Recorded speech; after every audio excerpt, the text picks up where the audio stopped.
This is St. Louis Cardinals baseball.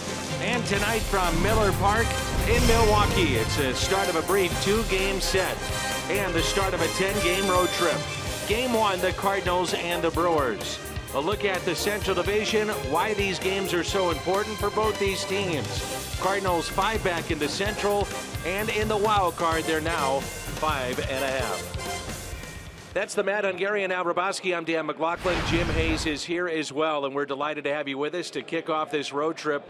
And it's a good matchup here tonight. Pair of right-handers, the veteran Matt Garza going for the Brewers. We'll start with Luke Weaver, Alan. His better outings as a pro in terms of Major League Baseball have been against Milwaukee. Yeah, it's our key in the driver's seat. Luke Weaver is coming off his best start as his professional at the big league level.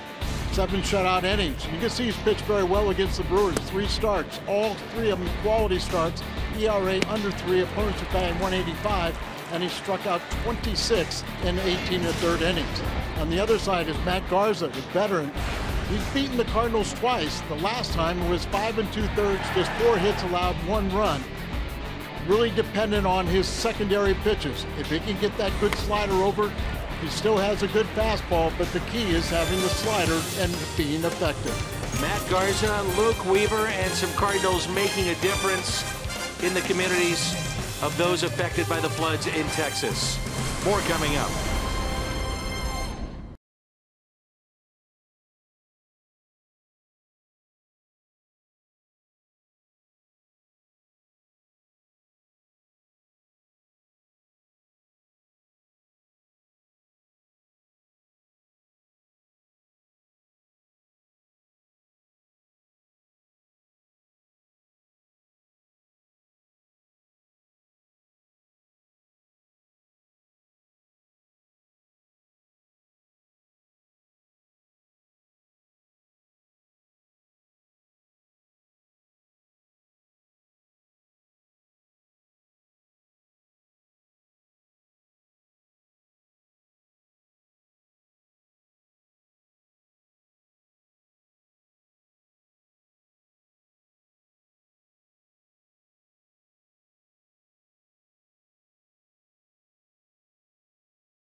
is a native of Texas, and he tweeted out yesterday, from now till the rest of the season, we, meaning he along with his wife, will donate $10,000 for every home run that he hits to help aid the relief efforts in Houston. He added to that, or if you're a major league pitcher, throw balls down the middle. Uncle Charlie, that means Adam Wainwright has jumped in as well. Is a stud in every sense of the word, according to Matt Carpenter. He has pledged to match the $10,000 for each home run that he hits. The Cardinals have also jumped in with every home run that Carpenter hits with $10,000 of their own. Let's hope for a lot of long balls off the bat of Matt Carpenter. He leads it off when we come back.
Is brought to you by Bud Light, famous among friends.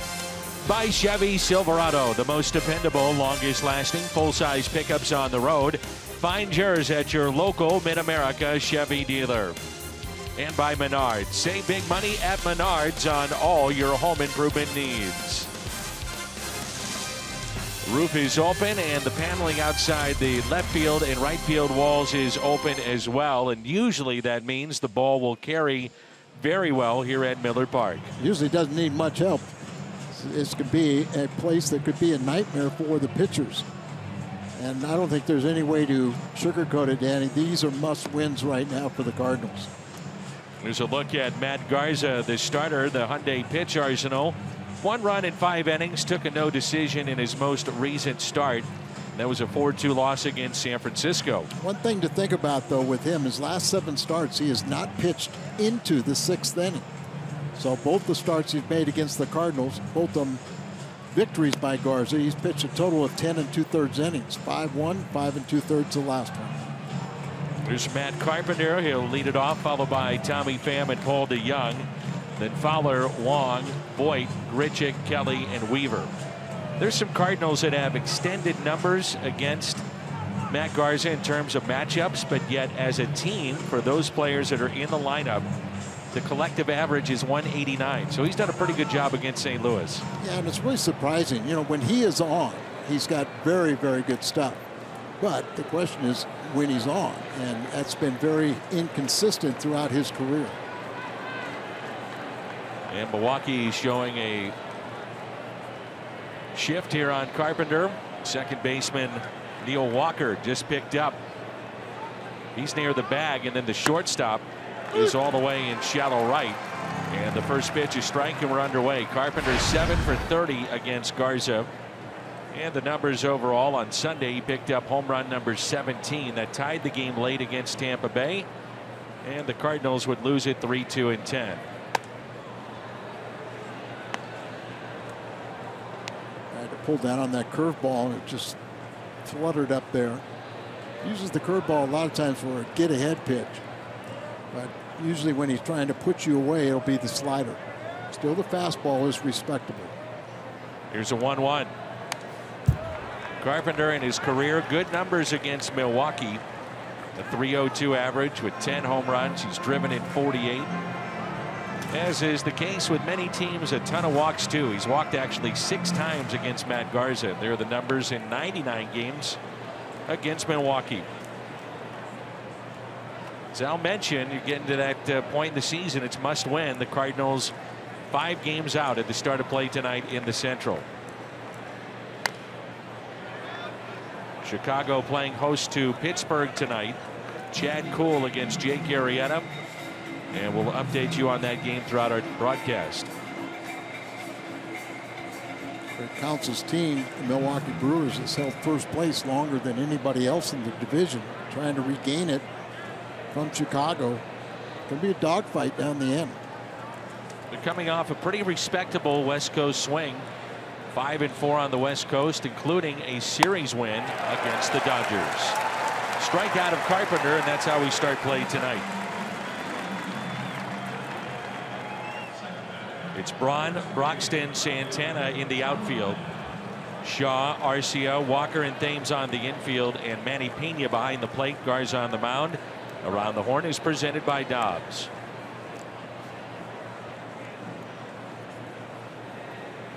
Tommy Pham hitting .302 with 17 home runs, and he's driven in 55. And his first ever walk-off homer on Saturday against Tampa Bay.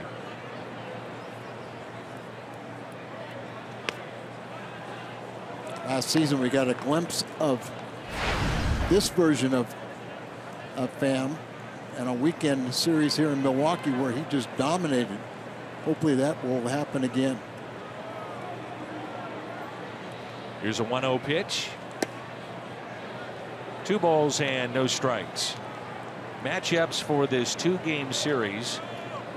Garza and Weaver tonight. Carlos Martinez for the Cardinals tomorrow. Chase Anderson going for Milwaukee in game 2.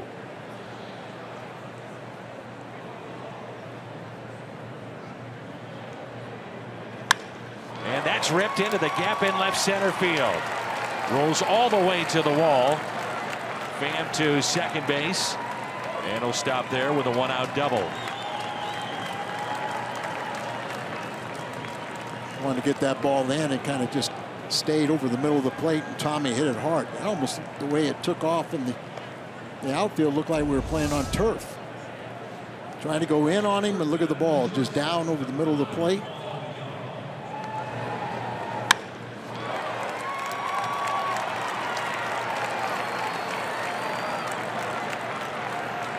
Thought about third base and then stayed put at the bag at second. He's in scoring position for Paul DeYoung. Cardinals for the longest time trying to figure out who to put in the third position in their lineup. They have settled on DeYoung, who's batting .315 when he's third in the lineup. That's hit out of play. Tommy Pham at second base after his 17th double of the year. DeYoung now in the third hole, and then Dexter Fowler at the cleanup spot, and Dexter has done an outstanding job. He's acted like a cleanup hitter in the 14 games he's played in that spot. We've seen DeYoung be a streaky hitter in the midst of a 5-game hitting streak. Twice he has had 9-game hitting streaks this year. That pitch kept in front. Good to see him lay off the breaking ball down in the way. And here he is at 49 RBIs. Carpenter at 61. Fowler at 51. And then the rookie who missed roughly 6 weeks, Paul DeYoung, right there with the team leaders. And he's starting to get some recognition as the runner-up for the Rookie of the Year in the National League.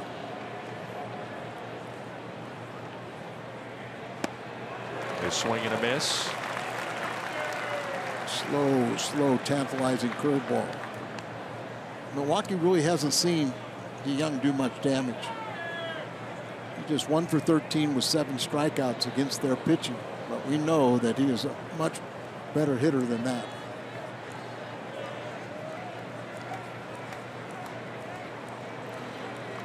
One ball and 2 strikes on the Cardinals shortstop.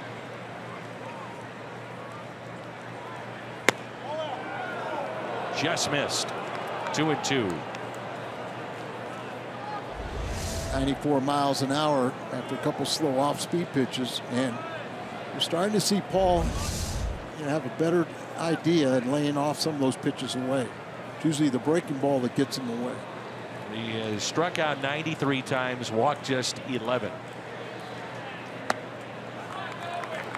Count runs full and Fowler on deck.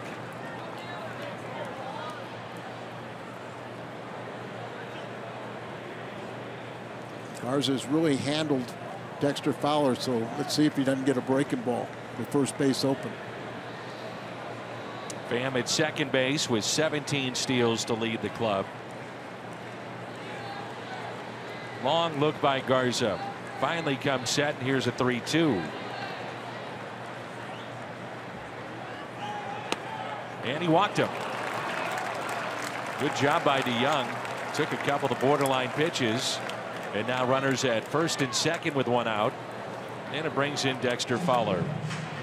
You can help people affected by Hurricane Harvey by visiting redcross.org or texting the word Harvey to 90999. By doing that, you make a $10 donation. Your donation enables the Red Cross to prepare for and respond to help people recover from this disaster. The Cardinals personally affected with family members and friends of Randall Grichuk. Matt Carpenter has made the donation of $10,000 for every home run. He's from the Galveston area.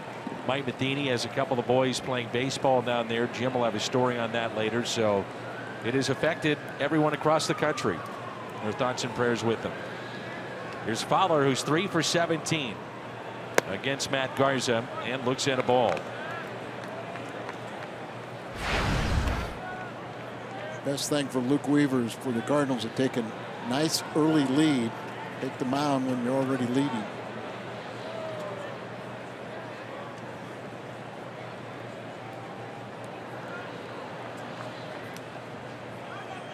Here's a 1-0 pitch to Dexter Fowler. 2 balls and no strikes. Red hot Dexter Fowler, we should say, in August, batting .382 with 8 doubles. He's driven in 14 walks in that time frame too. Cardinals as a team have hit very well in August. .286 average. Lead with that swing. 2 balls and 1 strike.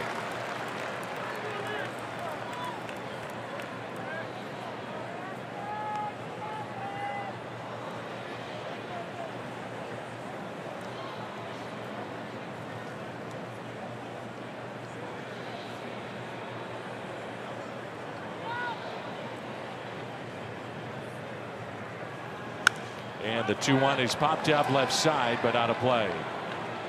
Fowler, the power numbers have come from this side of the plate. We've talked about it a lot. He's got 15 home runs on the year, 14 from the left side of the plate. His career high in homers, he's too shy of that mark. He had 17 with the Cubs back in 2015.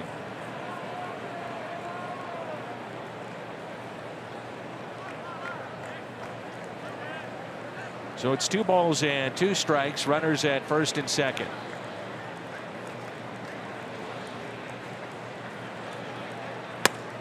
Inside corner, struck him out. It's Tripp Gibson, the home plate umpire. Set up inside, and it is inside, but he loses the argument. Gibson, Barksdale, Iasonian, Gorman. Brian Gorman, the crew chief, and he's down at third. Here's Colton Wong. He's putting together a very good year. .382 in the month of August and a long home run on Sunday. Actually had 2 home runs in that series over the weekend. But Colton also knows that you don't try and hit home runs. He said actually the last 2 home runs were mistakes.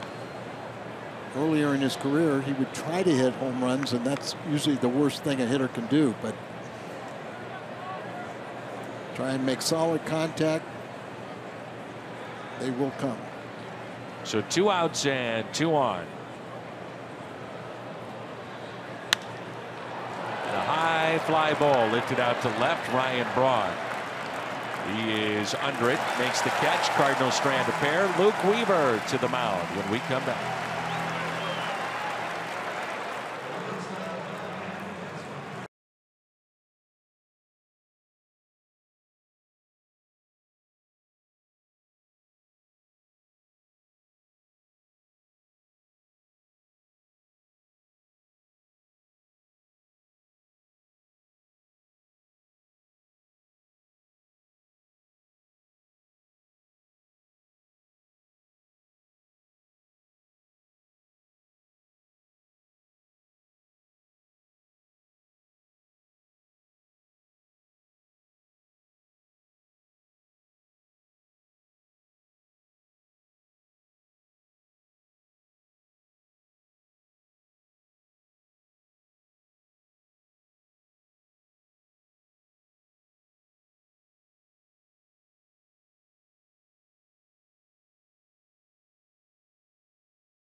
He has 71 strikeouts through 15 career games. It's the 4th highest mark in Cardinals history, making a second consecutive start in place of the injured Adam Wainwright.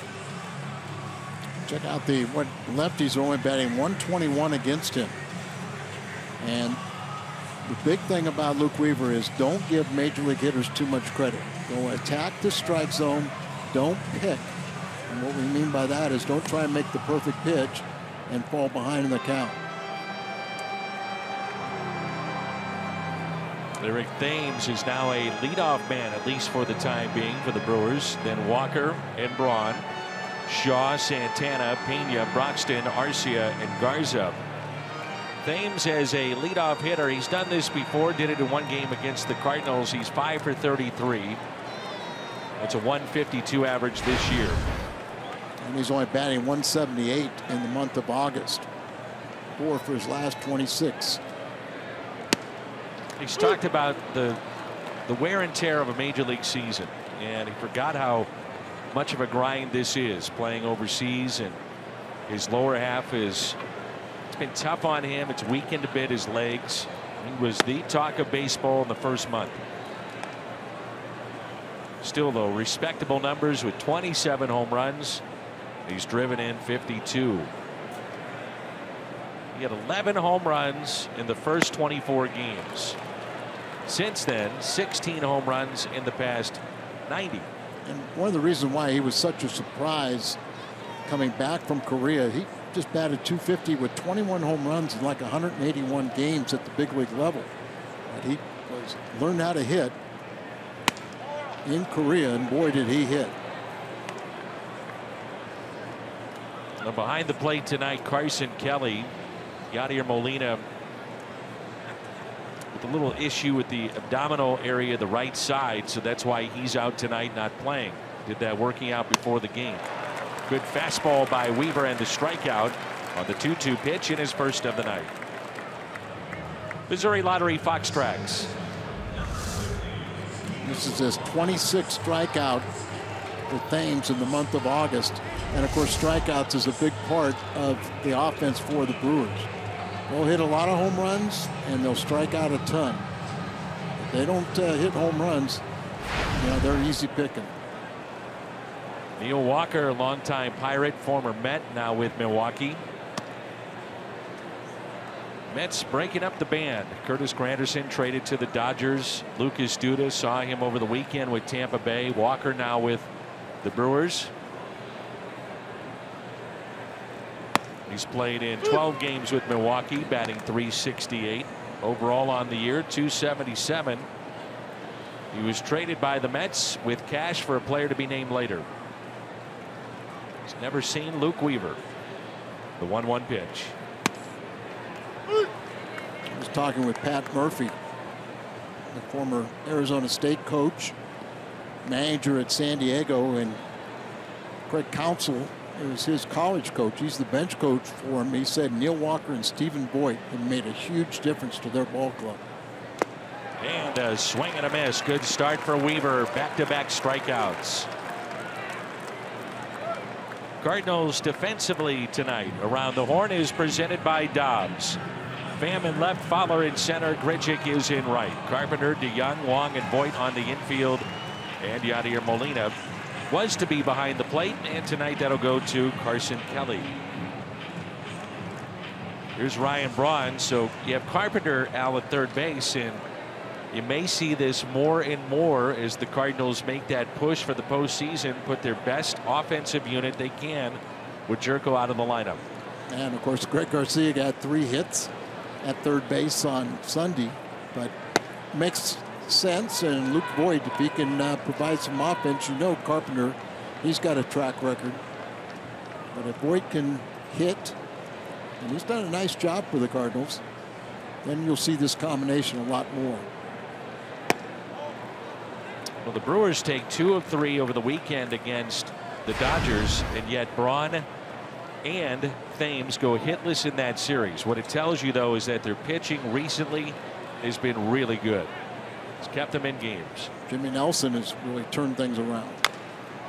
Little chopper hit to the right side. Voigt to Weaver for the out. And the Brewers go in order 1, 2, 3. Sends us to the second. Voigt, Grichuk, Kelly coming up.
Subscription to At Bat Premium, the #1 app for live baseball. Blackout and other restrictions apply. Visit MLB.tv for details. It's Luke Voigt, who was recalled from Memphis over the weekend after the injury to Jed Jerko. He had 3 hits and a home run Saturday against Iowa, so we'll see if that carries over to tonight. Cardinals had runners at first and second with 1 out, could not score. And Voigt lifts a fly ball into center, sinking, and the catch is made by Broxton.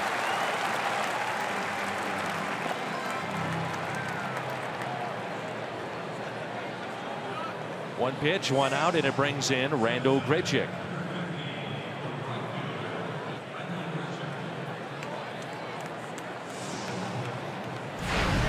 Cardinals were hoping with some type of traction from Stephen Piscotty, and right now they haven't gotten it. So Grichuk is going to see more and more playing time. You can't sit Pham. You're not going to sit Fowler. And right now that outfield spot for the time being is Grichuk and Piscotty, and Stephen just hasn't gained traction since he came back from Memphis. And of course, you know, with Grichuk, got the great power, but you'd like to see him be a little more consistently, make contact.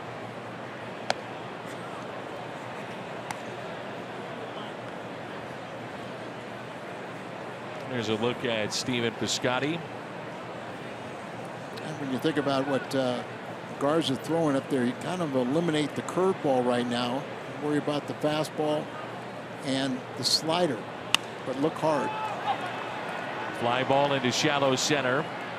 Keon Broxton with the catch on number 2. If you can't catch the games on television, you can stream them live on your mobile device with Fox Sports Go. Download the app and take Fox Sports Midwest and Cardinals baseball with you wherever you go. It's the 6th start for Carson Kelly since he was promoted on July 21st. Out of a late scratch.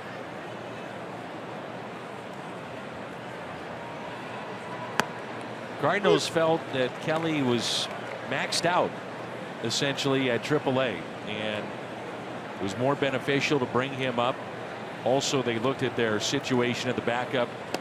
No disrespect to Eric Fryer, but they felt Kelly gives them a better chance to win a game or two. And last year they were 1 game out of the wild card, so Kelly is here. I know the Cardinals think that way, but in my mind, Kelly needs more work, not as a defensive catcher, but as an offensive player.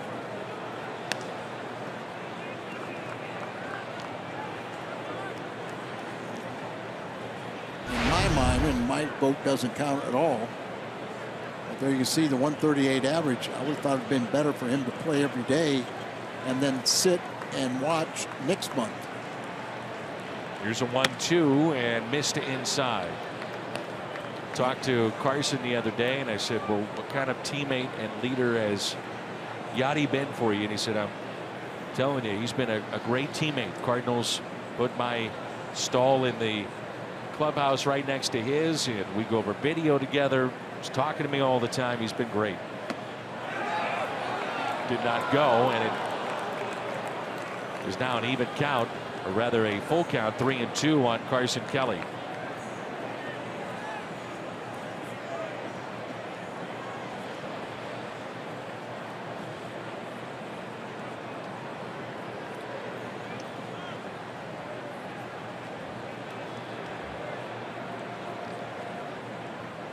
Slider. And he draws a walk. Second walk issued by Garza. So at least the Cardinals get Weaver through the lineup here in the 2nd inning. We've seen that Luke Weaver can swing the bat a little bit. 1 for 6 this year, but 6 for 19. Doesn't strike out all that often, puts the ball in play. Just 6 strikeouts out of those 19 plate appearances. And hopefully he'll surprise him here with his ability to hit. A swing and a miss. Only hit this year was against Milwaukee. And he has faced Garza. He's 0 for 2 against him.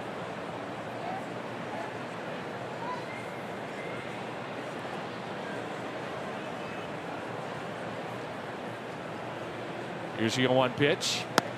0-2. Cardinals have been hovering around 500 after their 8-game winning streak. It's gone back the other way.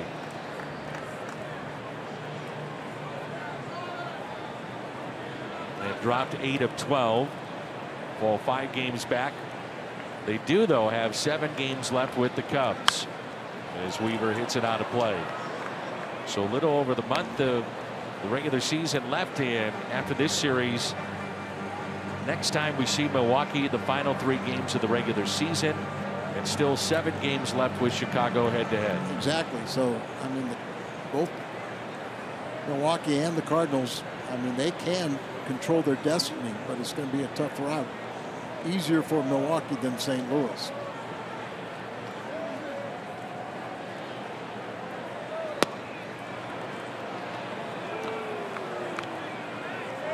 This is a real important road trip, isn't it? This might be your season. Yep. Might be. You do have the head-to-head matchups with the Cubs, but you know, hopefully they will stumble here. I think the Cardinals and Cubs have lost 6 different times the same day in this month. And that's a foul ball. Yeah, the Cardinals, a couple of times, recent homestand and winning only 2 games against the Padres and Rays. A couple of times we saw up on the board Chicago's losing. They had posted the loss, and the Cardinals could not take advantage of it.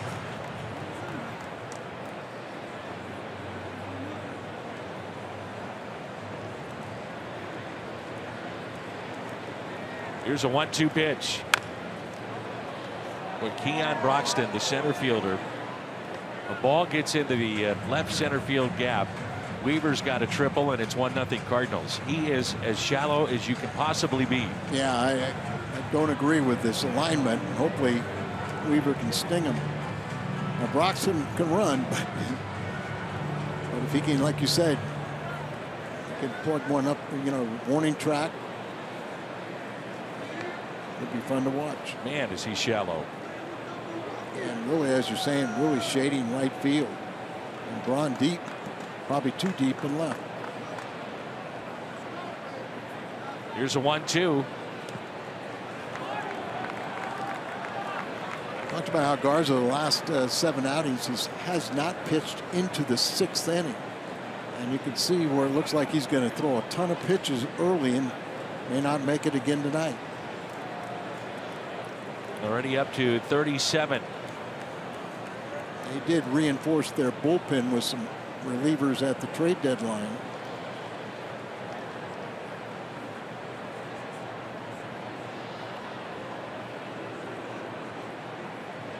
Weaver back to Garza. Bare hands into his backside, and he makes the play.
Several Cardinals, Dan, have been impacted by the Houston crisis in a very personal way. Mike Matheny's two sons, Luke and Jake, are baseball players at San Jacinto Community College in the Houston area. Flooding has basically trapped them in an apartment for the last 4 days. They are safe. They have food and water. Mike told me, I don't think they're as concerned as their mother is or their dad. Randall Gritchick is from Rosenberg, Texas, just outside Houston. He told me his friends that were flooded out of their homes, but everyone is safe. He said it broke his heart to watch the news coverage on TV. He said people are going through something they may never recover from. It's really sad. And you guys talked about Matt Carpenter and how he and his wife Mackenzie have donated $10,000 to the relief effort for each home run that Matt hits. Matt told me, I'm not a guy who likes to bring attention to himself, but I had to do something. It breaks your heart when you see the devastation. I wanted to do something that got other people involved, and Dan, that seems to be working. Well, worked. His Uncle Charlie, old Uncle Charlie, Adam Wainwright, joined in the effort. The Cardinals as well, with $10,000 for those home runs that are hit. Here's Travis Shaw batting .284. The first pitch is hit out of play. Only a 12-pitch first inning for Weaver as he struck out 2. Like Major League Baseball and the Players Association have donated $1 million to the flood relief. Here's the 0-1 pitch. That's fouled back. Cardinals care involved as well. They established a Hurricane Harvey Children's Relief Fund. YouCaring.com. All funds raised go to the American Red Cross. Help families with children. YouCaring.com/Cardinals Care. 1-2.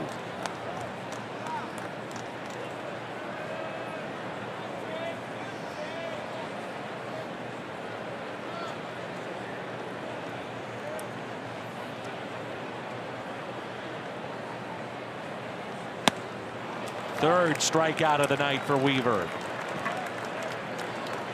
Well, you know that he can strike these guys out. Weaver struck out 26 in 18 1/3 innings against Milwaukee coming into this action. He struck out 3 of the 4.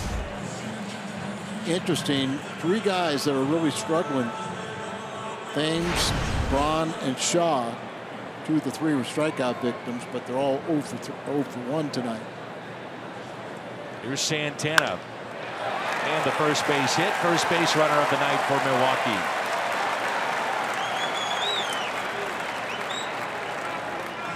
Santana, you know, when he first came to the big leagues, he's with Houston back in 2014. He went 0 for 17 with 14 strikeouts. And they traded him, and he's really showing that what kind of player he can be this year. 21 home runs. Is Manny Pena. Luke Weaver, his last start, dominant 7-inning performance. Held the Padres scoreless, gave up 3 hits, struck out 10 in that game. And Milwaukee is the team that he's seen so far the most in his major league career. All of those starts, 3 of them, have been quality starts. And 2 of his top 3 strikeout games against Milwaukee.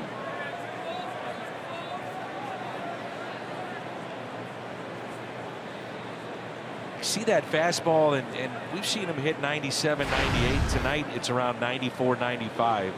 It just seems to get on a hitter quickly. Whether it's deception, how he hides it. He's not a big guy. All of a sudden the ball just jumps out of his hand. He kind of short arms it a little bit, so he hides the release point. And that allows the ball to be thrown, and hitters don't pick it up until it's already left his hand. Here's a 1-1 pitch. We've had a pretty good catching situation here with the Brewers, and Manny Pena getting a majority of those starts here in the second half. Last time out, the 10 strikeouts against the San Diego Padres as he went 7.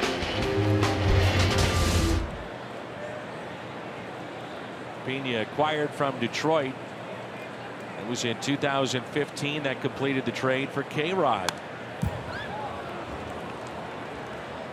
Jonathan Lucroy now with Colorado, was with Texas for their stretch run a year ago.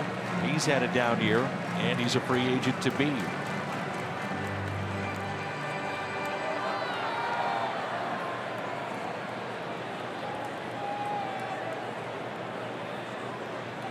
Giancarlo Stanton back at it again. Another home run tonight, number 51.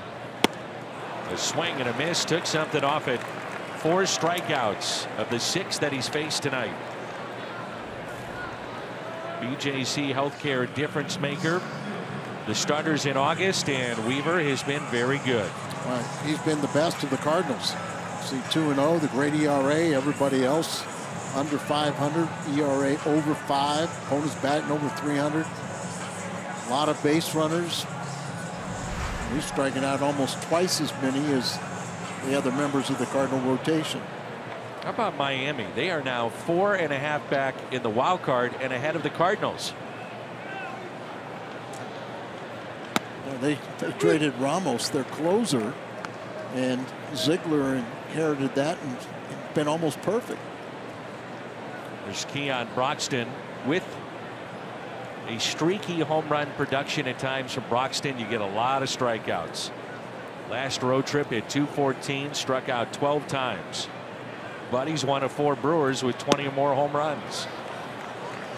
He adds the element of speed too. Seen that changeup with the strikeout of Manny Pena, that previous pitch to Broxton, and it's been a very good pitch tonight for Luke Weaver. That's what he's going to have to improve on, his breaking ball, to give them another pitch to think about. That hitter's going to kind of eliminate the curveball.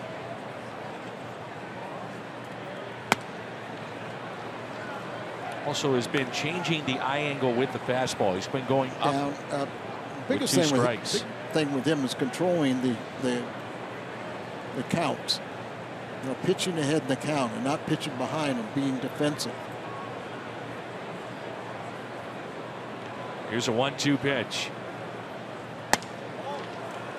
Had the privilege of emceeing Adam Wainwright's Major League Impact, Big League Impact last week, and Luke is featured in the video in which they're helping out particular areas that need clean water, and he went on that humanitarian trip with Adam Wainwright.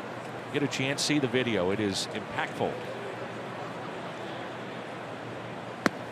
There's the changeup low, and it's 3-2. You're talking about, you're facing a guy in Broxton, got 20 home runs, but just a .225 average. They actually, Council sat him at one point and started VR in center field, and then they sent him to AAA. And he got the message, but still the low batting average.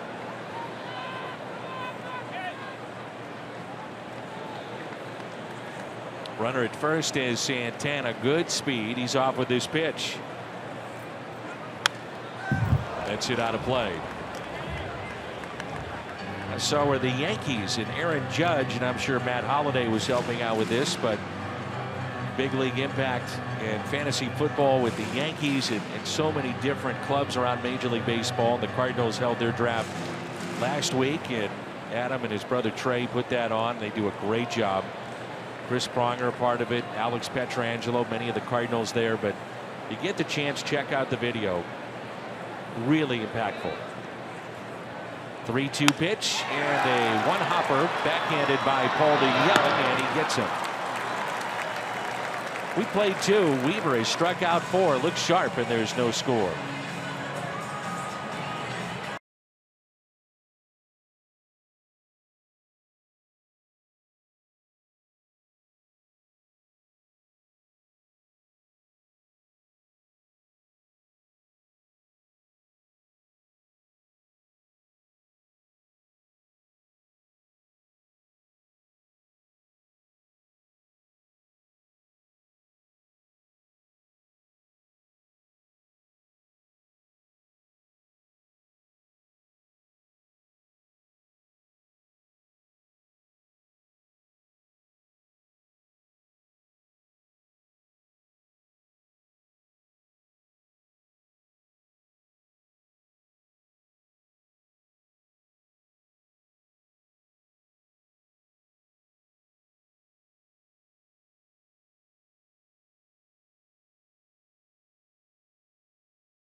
Your local St. Louis area Volkswagen dealers. Visit VWDealer.com. And by Jack in the Box, come try the new really big chicken sandwich combo for only $3.99. Limited time only. Top of the lineup for the Cardinals, it'll be Carpenter, Pham, and DeYoung. No score. If you're wondering about the website, by the way, bigleagueimpact.org. Bigleagueimpact.org. All you have to do is go there. It pops right up. And it's the 2017 Big League Impact trip to Haiti. Press watch the video and see Adam at work. Hands on, along with so many that he helps. Luke Weaver, part of that. Congratulations to all involved. Now we need Carpenter to hit some home runs. So then Adam can donate $10,000. Matt can donate $10,000. The Cardinals can donate $10,000 for every home run that Matt hits. I told Matt, I hope you're 30 or 40,000 lighter today. He said, I hope so too. Tragic to look at some of that video. Oh, man, it's awful.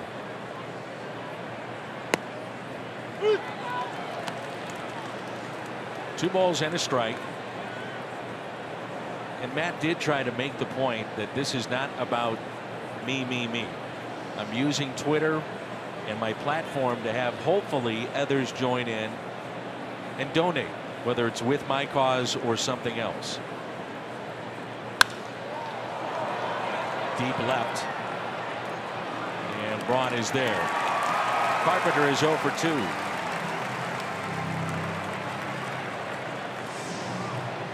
And it brings in Tommy Pham. Garza, very slow worker.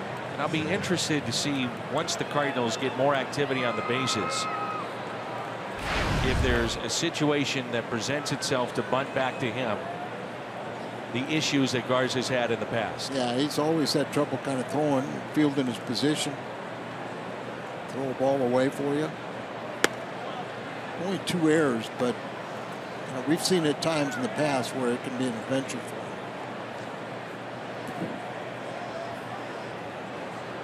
We've seen he's had a lot of issues, as Al talked about last inning, with that curveball, just trying to get a feel for it, get it over.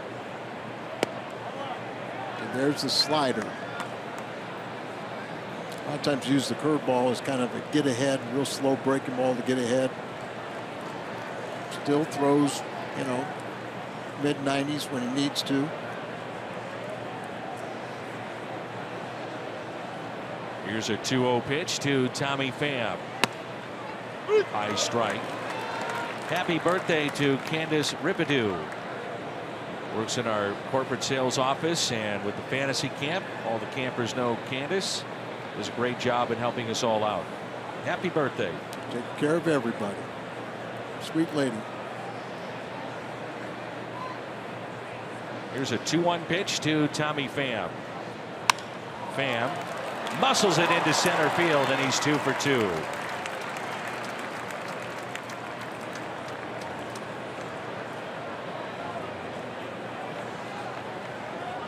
Nice thing about Tommy Pham is when he's 2 for 2, he's looking at his chops thinking he's going to get 3 or 4 more. But some guys are content, say, okay, I've had a good night, but not Tommy. He's always striving for excellence. Breakout season for Tommy Pham, no doubt. Really is, and couldn't be happier, could we? Here's Paul DeYoung, who walked his first time up.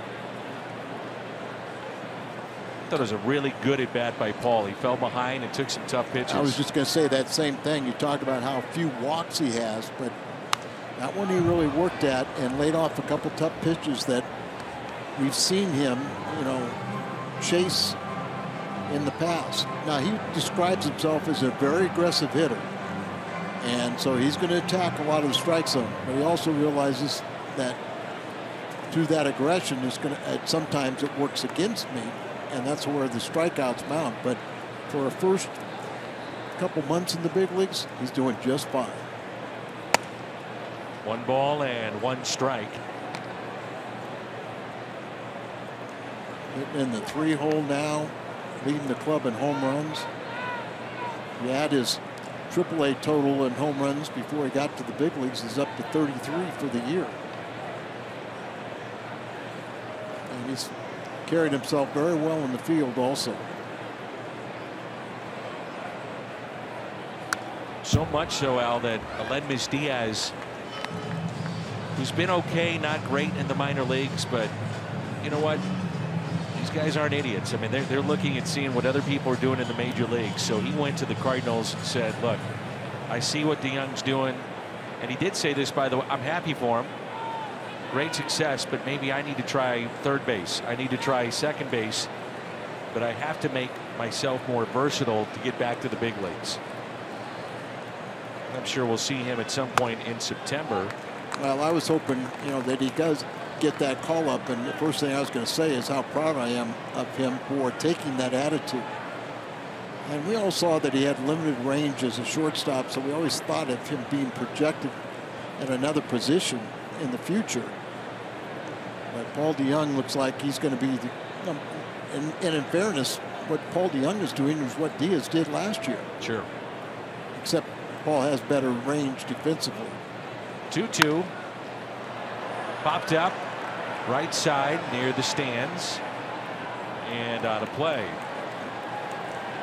And Dan, Memphis, by the way, has been just on fire this year. Right down the middle of the plate. Sometimes you'll get a pitch that you should drive and get underneath it a little bit. Stubby Clapp named the Pacific Coast League Manager of the Year today. Congratulations to Stubby.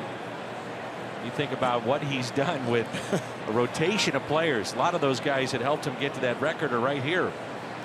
And it's incredible that they just kept on winning with all the guys that have come up to the big leagues and guys that have stuck. PCL Manager of the Year, they're 87-48. They just had their 42nd win on the road. That's an all-time record. And it's not just Memphis, but many of the levels in the minor leagues are winning and headed to postseason play. 2-2 is a ground ball that's hit to third, comes up on Shaw to first, and he beat it out. Ninth error on Travis Shaw. It took a little tricky hop, it looked like, at the end. And the Cardinals catch a break. But that just goes to show you another aspect of Paul DeYoung. He didn't pout because he hit a ground ball.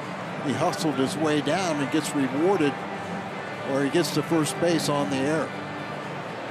Could have been a double play, but look, he just puts his head down, goes running hard down there, and Cardinals have something going with one out.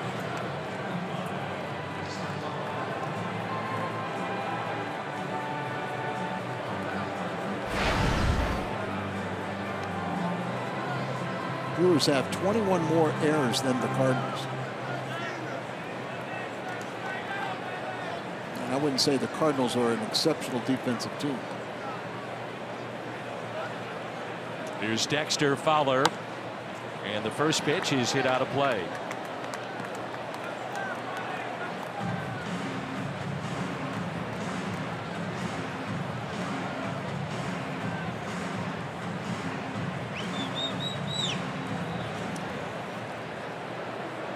Ours is now 33 years of age.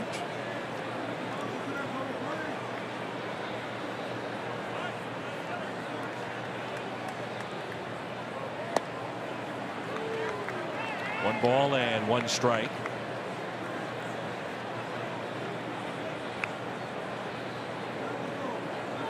He struggled in terms of ERA in this month. It's near 8. 2-2 though, the record. Runners at first and second.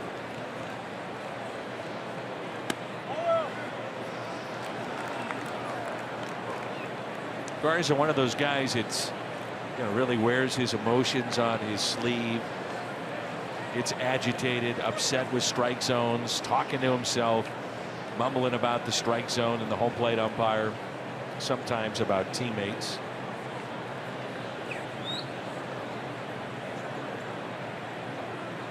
And Fowler calls time.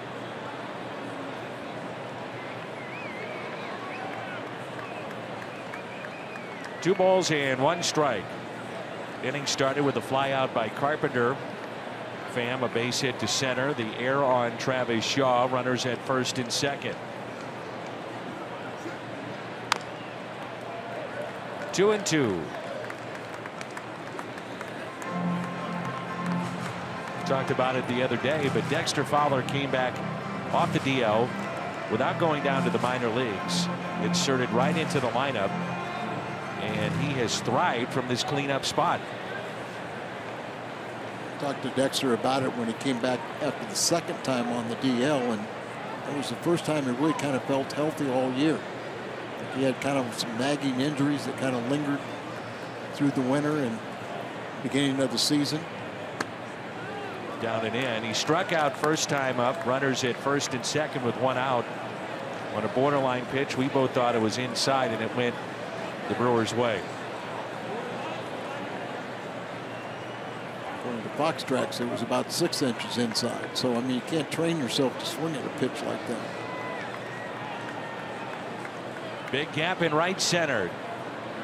3-2 to Dexter Fowler, and he walks. Garza not happy with that call. Bases loaded. The third walk issued by Garza. Krispy Kreme doesn't deal. Cardinals get 9 hits tonight. You're invited into Krispy Kreme tomorrow. Receive a dozen of their original glazed donuts for only $3.99. Stop by one of the 5 St. Louis area Krispy Kreme locations, or the locations in Bloomington or Springfield, Illinois, for this sensational deal. Pham the single. DeYoung reached on the air, and the walk to Fowler, and here's Colt Wong. This might be the guy you'd say you'd want up right now in this spot, the way that he's been swinging the bat. He'd be one of the candidates, that's for sure. Most definitely, especially where lefties have hit 279 with 10 home runs off of Garza.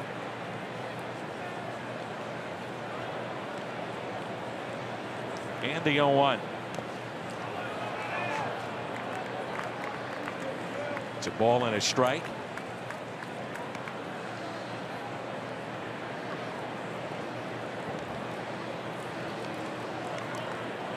Wong has always had pretty good numbers in his career against Milwaukee. 279 the average. 5 home runs.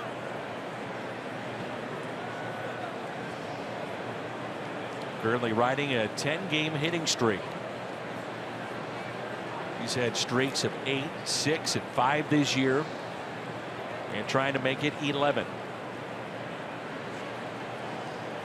And he had 2 home runs in the recent series over the weekend. But like we said, don't try to hit a home run, just let it happen. Inside, 2 balls, 1 strike.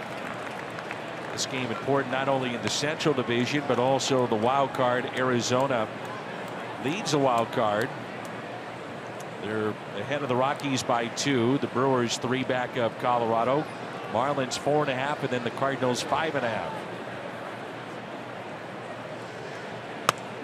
One time a year, Danny, I know Miami is at Washington. You know, Washington the leader in the East, but that with the implications for the wild card, that's a very important series too. Washington with a 2-1 lead. That's in the top of the 4th. Stanton a home run, number 51. Daniel Murphy a 2-run single in the 3rd. 3-1 pitch. Wong back to Garza. Can't get it to the plate, and safe at home plate. 1-0 Cardinals. Pena must have dropped it, right?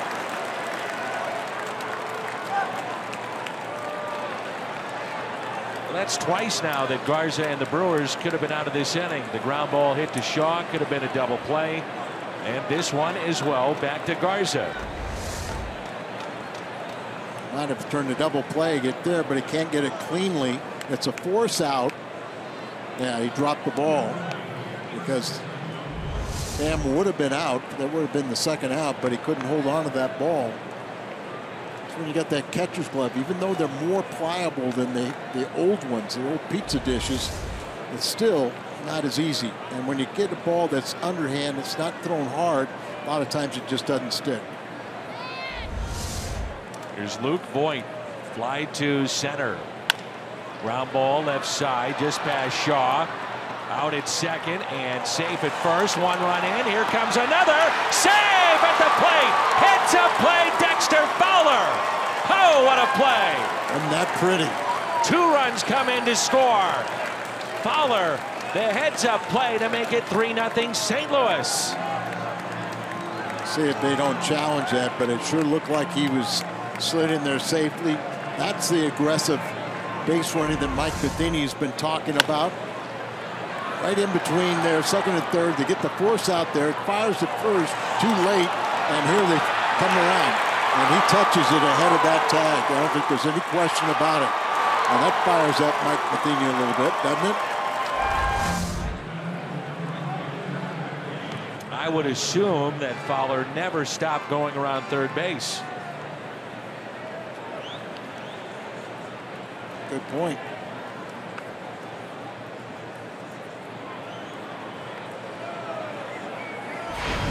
So 2 runs score on that play. 3-0 Cardinals. And Grichuk looks at a ball.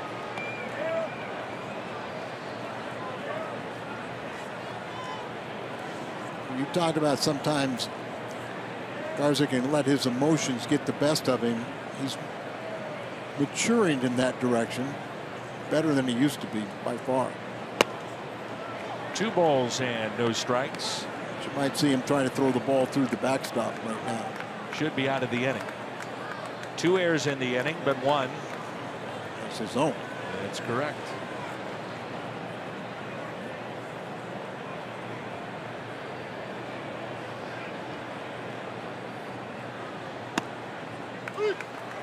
Two and 1 the count. See if we can watch Dexter Fowler. He went around the third base bag, and he was watching the first baseman and decided to take the chance, and it paid off.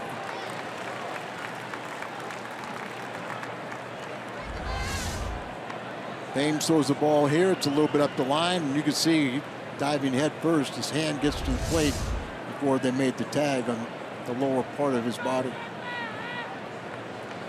Here's a 2-2 pitch to Grichuk. Got a piece, and then that got the mask of Manny Pena.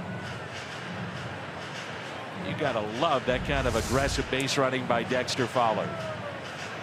Slider just got a little bit of it. For all the times we brought up what has been at times poor base running by this team, give credit where credit's due, and that is a terrific play. The 2-2. Foul back. The inning started with a fly out by Carpenter. Pham the base hit to center, just out of the reach of Arcia. DeYoung reached on an error by Travis Shaw. Could have been a double play. Fowler reached on a borderline pitch that went his way. Wong bounced back to Garza. That could have been a double play. And then the great mad dash by Dexter Fowler. Shallow right, and the catch is made by Santana. Big inning for the Cardinals here at the top of the third. Garza already at 70 pitches. St. Louis on top.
He's a fastball changeup pitcher, but look at these changeups, where they are. If you make contact with him, you're going to pound him in the ground. And then he can elevate that fastball in and out. Does a great job. Our Toyota keys to the game, the Brewers, when they do not hit a home run, they're 8 games under 500. For the season, they're 5 games over. When they hit a home run, they're still 5 under. 2 or more, that's their formula for winning. And they really can't put together a big crooked number because they have so many strikeouts in their lineup. Orlando Arcia leads it off, the shortstop, followed by Matt Garza, and then Eric Thames. Along with Domingo Santana, Arcia has played the most games for Milwaukee. Backhanded at third by Carpenter and picked by Voit. 1 away. By the way, they gave Voit 2 RBIs on that plane. And he says, thank you very much, Dexter Fowler. Here's Garza hitting .091. No home runs, and he's driven in 1. He's 3 for 33 on the year. 12 strikeouts. Well, we talked about the National League wild card. In the American League, the Yankees are 3 ahead of Minnesota. And after that, there are 6 teams that are within 3 games with about a month to go. So September could be a lot of fun.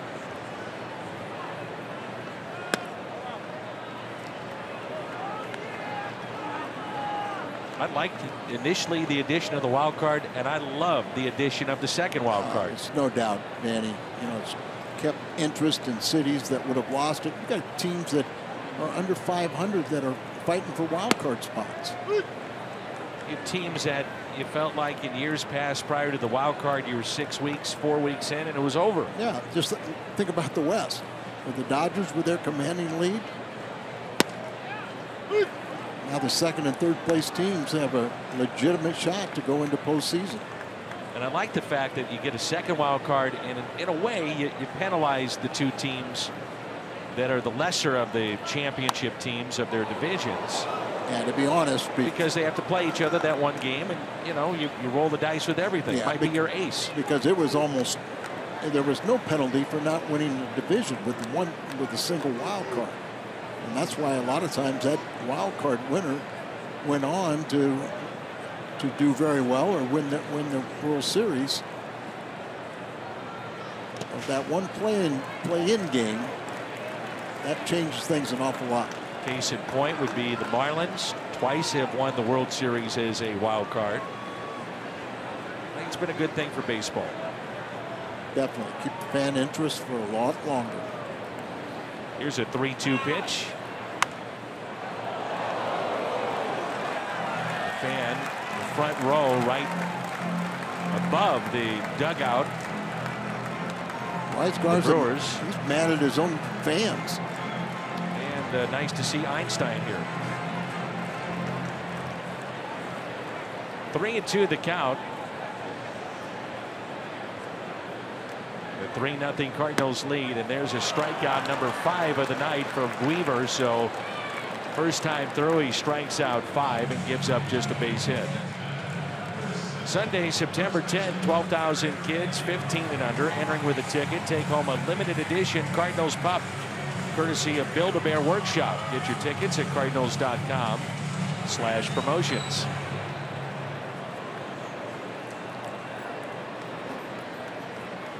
Here's Eric Thames.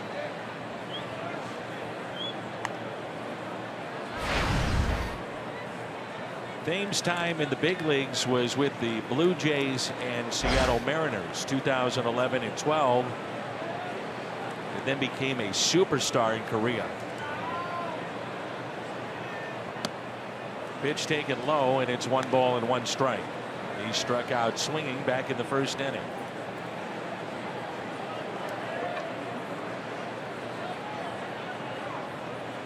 And the 2-0 pitch. High fly ball. Deep left center. And he's gone deep.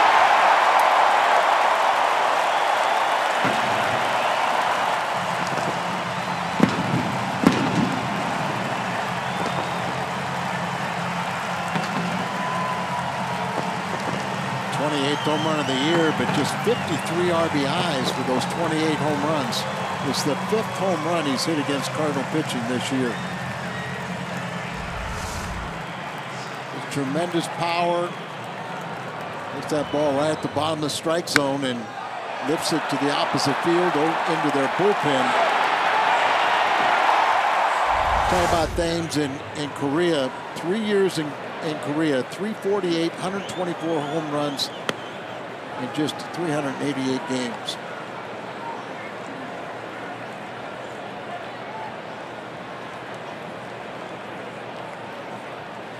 This season, the first 9 games and now the last 6. Good fastball from Luke Weaver to Neil Walker. Still, the advantage is that if you just give up 1 home run to these guys, you can still beat them. Can't give up many more. Gets him to reach and taps it foul. Neil Walker, we've seen him a bunch. A .287 hitter against the Cardinals.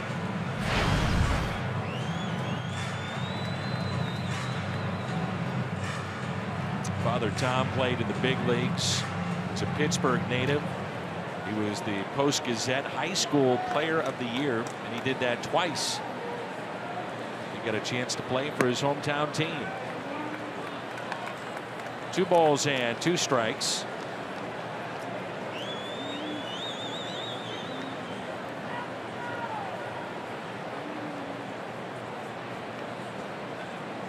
The 2-2. Line foul. We talked about a lot of times. I'm not sure why teams would stay away from putting the netting down the dugouts. I agree. I mean, it just seems like it's another thing that I think Major League Baseball is going to have that mandatory. Put the screens up to protect their customers. Strikeout for Luke Weaver. That's number 6 tonight.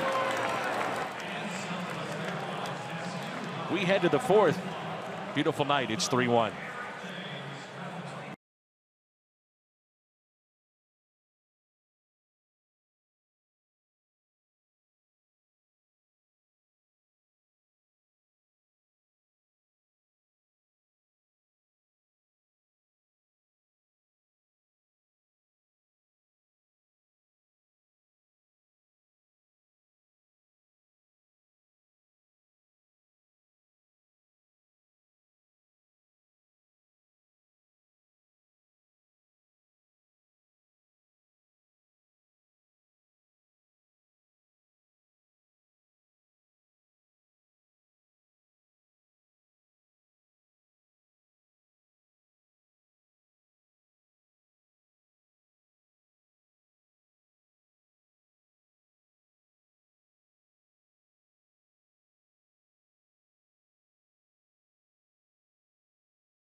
It's 3-1. St. Louis on top. The T-Mobile Unlimited baseball break. Rangers and Astros, because of the flooding in Texas.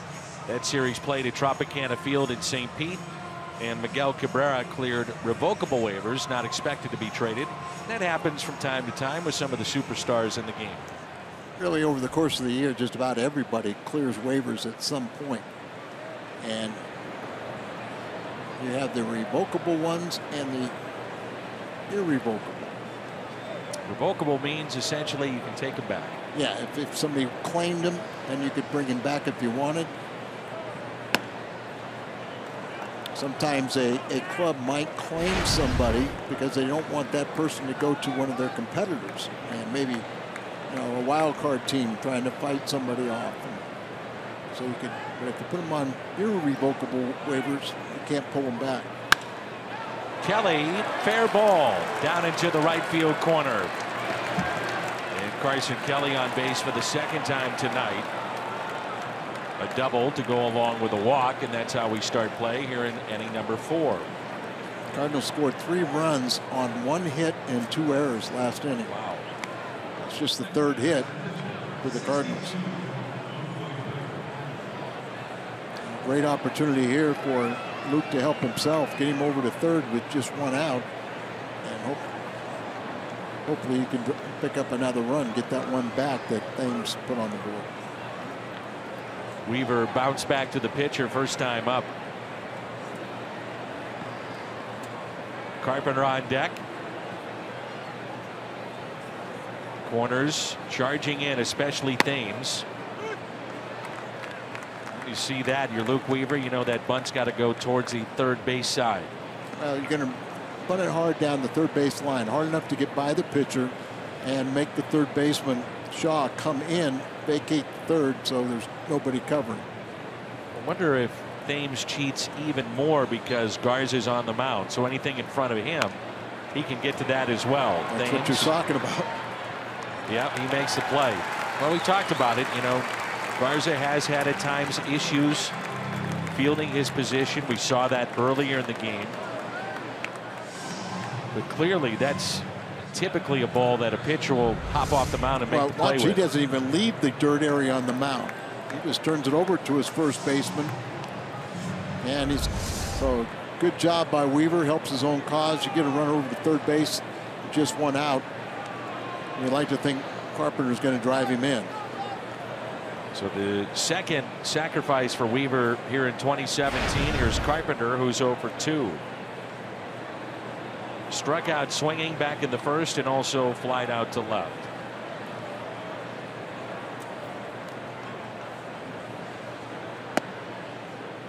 Carson Kelly, still young, doesn't have the still has a little bit of foot speed. About 10 more years of playing every day on him, and he won't have that ability to get down the line.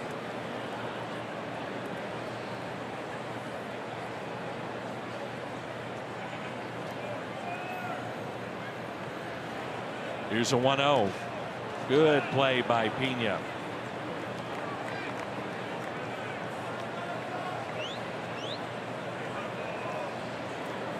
Since 2013, Kubota power stats, Cardinal home run leaders, Carpenter, then Holiday trying to regroup with the Yankees, Randall Grichuk, Matt Adams with the Braves, and Jed Jerko, who's on the DL.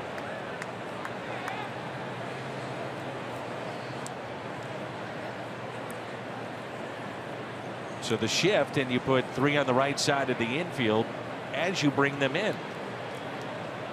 Really opens up some hitting lanes on the left side. 3-0 the count.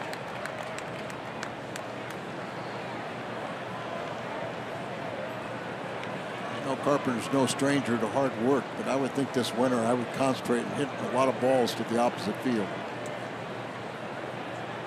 I want to put this shift on, just really learn how to take advantage of it. But when you see a spray chart of where he hits the ball, you can understand why they put 3 on the right side of the infield.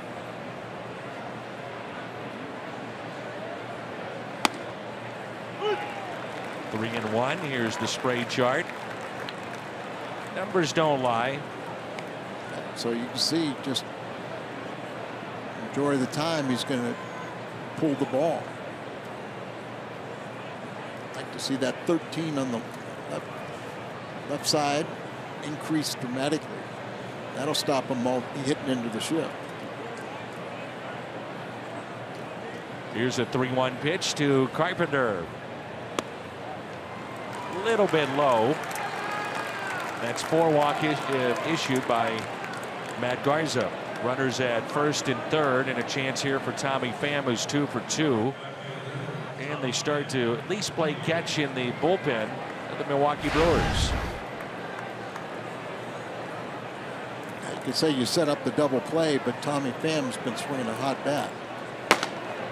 Pham does lead the Cardinals in terms of double plays grounded into. That's Carlos Torres, 16. But talked about it a lot, many times. It's a byproduct of hitting the ball hard, especially with his speed. Exactly. So 1 out and 2 on. And a pitch low to Tommy Pham. DeYoung on deck. Pham doubled to left center back in the first inning. And with 1 out in the third, single to center and came around to score. They're still having trouble getting that curveball over. And a lot of hitters, when that means you're going to get the fastball or the slider. And they think, okay, it's something hard and not that variance in speeds.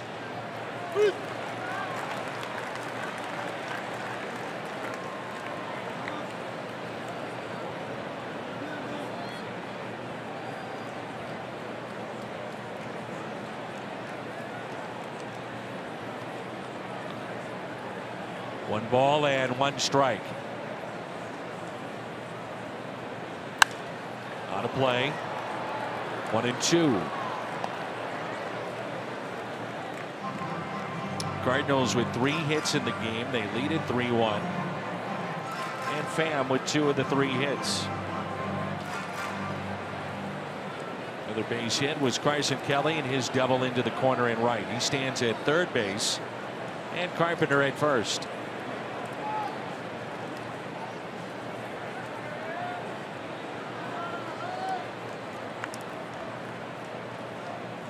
The 1-2.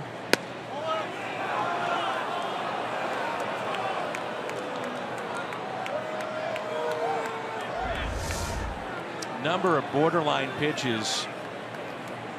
I know it doesn't look that way on Fox tracks, but you see it live, it's close. And they have not gone the way of Garza. By the way, that pitch has been a strike at times tonight for Matt Garza, too.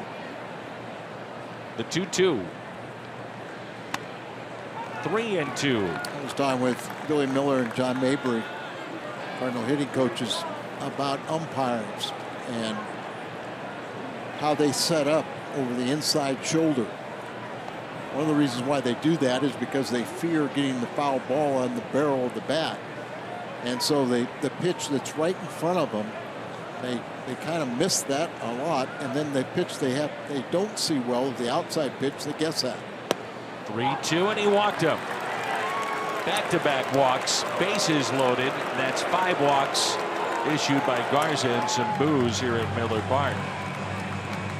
Friday, September 8th, 30,000 fans, 16 and older, will take home a unique Kelly Green Cardinals jersey, courtesy of Cooper Tires. Visit cardinals.com/promotions for tickets.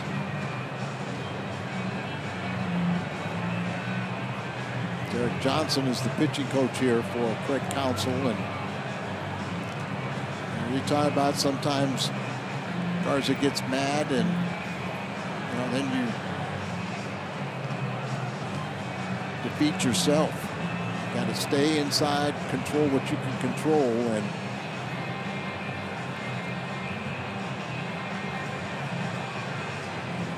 the Cardinals need to take advantage of it. Inning started with a double down into the right field corner by Carson Kelly, sacrificed by Weaver, and now back-to-back walks, Carpenter and Pham. And it brings in Paul DeYoung, who's 0 for 6 with the bases loaded this year. About the knockout punch.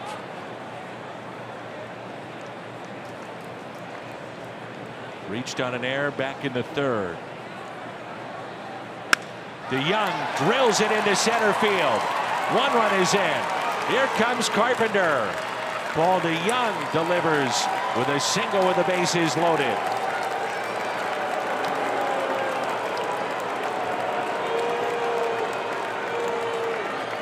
It just might be your knockout punch. 50 and 51st RBIs for Paul. That ball down and in. I mean, he is so good on the ball in the inner half. And that was the knockout punch.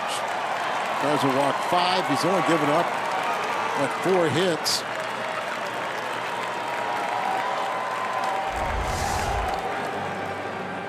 The fans cheering as Counsell came out. Chevy called to the pen.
Garza 3 1/3.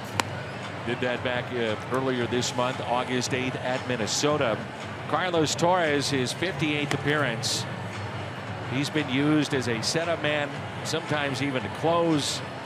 And now with the changes that Al talked about earlier with the Brewers pen, middle relief, but I'm sure that they weren't thinking that he'd be in the 4th inning. Hyundai pitch arsenal on Torres: cutter, fastball, curve, and slider. And we've seen him last couple of years. You know, well, he was with Milwaukee last year, but prior to that, 3 years with the Mets. And I can remember him, one emergency start, a couple times long relief appearances where he was very, very good. So with the ability of the Brewers to hit home runs, this game is far from being secure. But you got to do some damage right now. Fowler's done some damage with his legs. Runners at first and second.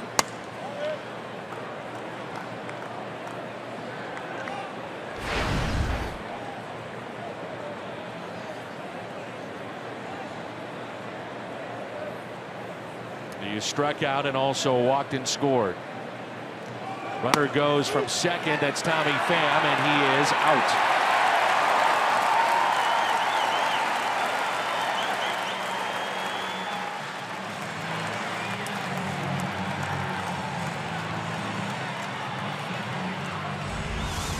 He's got a good arm and going well. Tommy is thrown out by plenty. And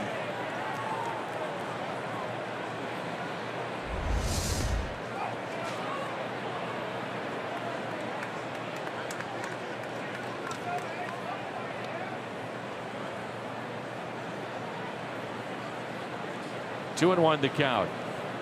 Al mentioned Fowler making a difference with his legs. It was a routine ground ball with the bases loaded back in the 3rd, and Fowler scoring from second base. They tried to go for the double play. Voit beat it out, and then the head first slide by Dexter Fowler, but really a heads up play to score from second. that was The 2-1. So the bases were loaded, Voit up, and Fowler at second base. So this looks to be a routine, maybe double play. And Dexter takes off. You could see things really did not delay very long at all. Inside, and another walk. So the Cardinals have received 6 walks tonight. First issued by Torres. Extends the inning to Colton Wong.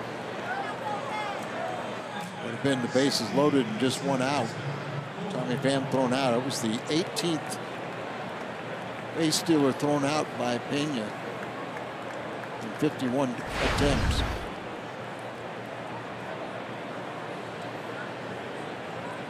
Wong came up with the bases loaded on a ball that was hit back to Garza. That could have turned into an inning-ending double play.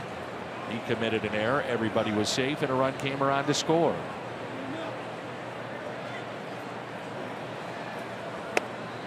And there's ball one.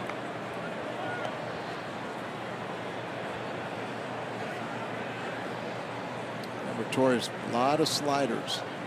Pitch with for Mexico in the World Baseball Classic.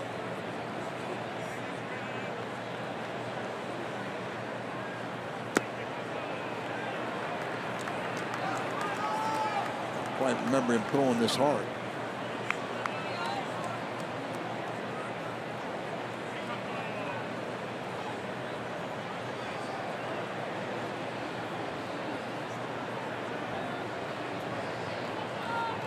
Here's a 2-0 pitch now to Colton Wong. 5-1 our score. Cardinals with just 4 hits, but the 5 runs. 3-0 the count. This crowd a little bit restless.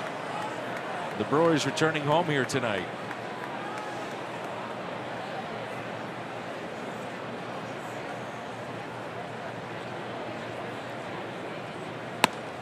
He walked him. So Torres has come in, back-to-back walks. That's 7 for the Cardinals. We're not even through 4. A chance for Luke Voit up for the second time tonight with the bases loaded. The Cardinals have 5 runs in on just 4 hits because of all these walks. And Luke Voit, last time up, hit that ground ball where you saw Fowler score from second base. So he got 2 RBIs on a ground out. Or force play at second.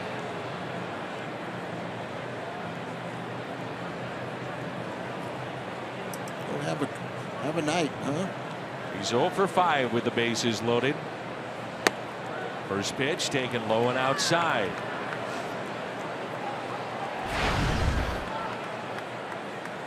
Did have a plate appearance on Sunday and hit a line drive that was out. Hit the ball well the first time. Here's a 1-0 pitch.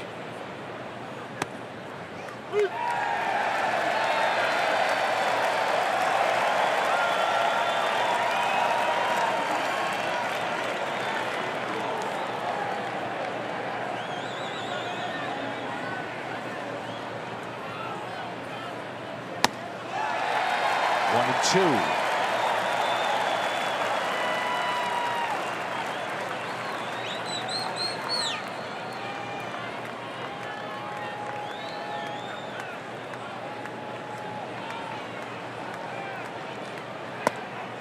Two and two. Overthrow that pitch.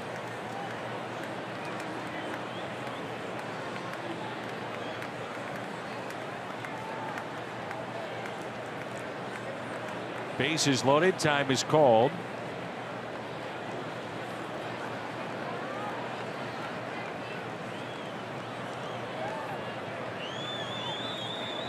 The 2-2 pitch. Voit up the middle, base hit. 1 run in. Here comes Dexter. 7-1 St. Louis. Luke Voit delivers. He has driven in 4 tonight.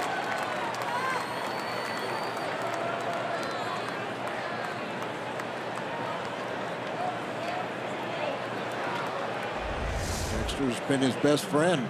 Twice scoring from second base, this time on the base hit right up the middle. Gets by the mound, goes into center field. Dexter comes home. Way to go, Luke Voit.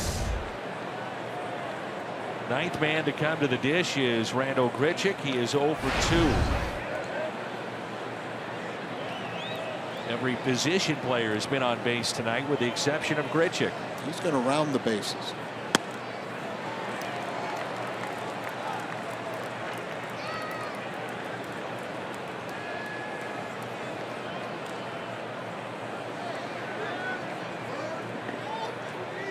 263 in the month of August. 1 ball, 1 strike.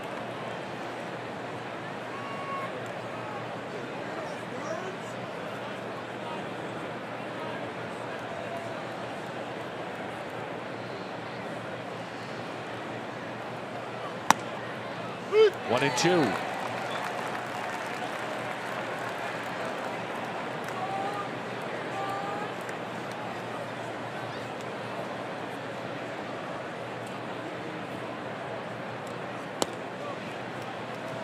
Evens it up 2 and 2 on Randall Grichuk.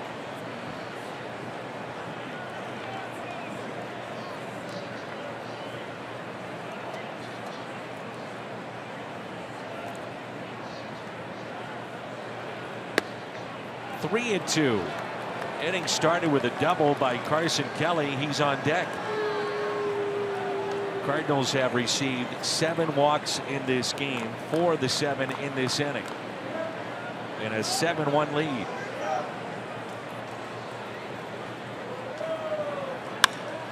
High fly ball, right center. Broxton near the wall, and he's got it. Cardinals strand 2, but a big inning for the Cardinals. They had 3 in the 3rd and 4 more here in the 4th. DeYoung a big hit. Same with Luke Voigt.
But yet they have scored 7 runs, and Luke Weaver has struck out 6 and 3.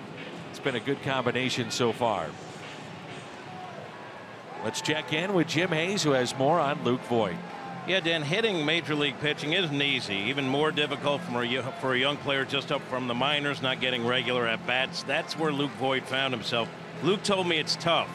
When you're only pinch hitting, you get a couple of hits, then you go 0 for 10. You feel like you can't hit anymore. But he thinks he'll end up being a better hitter because of it. He told me, I've kind of learned to control the zone. I think I'm better at picking the pitches I want. When you know you're going to be getting 4 at-bats a game, you can fall into the trap of being less selective.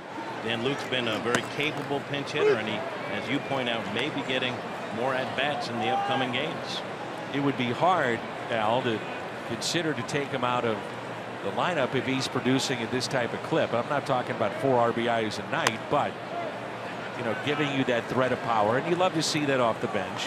But if Jerko's out, and until you can expand rosters, Voigt is a great option at first base. Put Carpenter at 3rd and roll the dice. Yeah, it was very interesting. They selected him, and I think it, you know, since he basically is only a first baseman, this is the only way you can utilize him to his maximum, is for him to play there and move Carpenter to 3rd. There's a grounder backhanded by DeYoung at the high throw. LeBron races back to the bag. He didn't need to do that unless he had the intent of going to second base. And until that intent is shown, then he has first base. So the high throw by DeYoung. A lot of times you see players and they'll race back into foul territory. He's in foul territory. If he turned to go to second, it would have to be 3 or 4 steps with the intent of going to second base. Then he could be tagged, but not in that case. So Cardinals taking a look at this, apparently went in the dugout of the camera well, and that's why Braun has been awarded second base.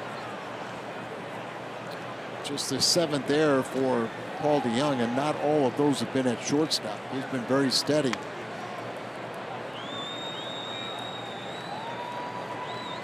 And, you know, I guess the Brewers kind of hold their breath when they see a play like that and worry about Braun extending himself again. He's been on the disabled list twice with the same calf injury on his left leg. And a strike to Travis Shaw.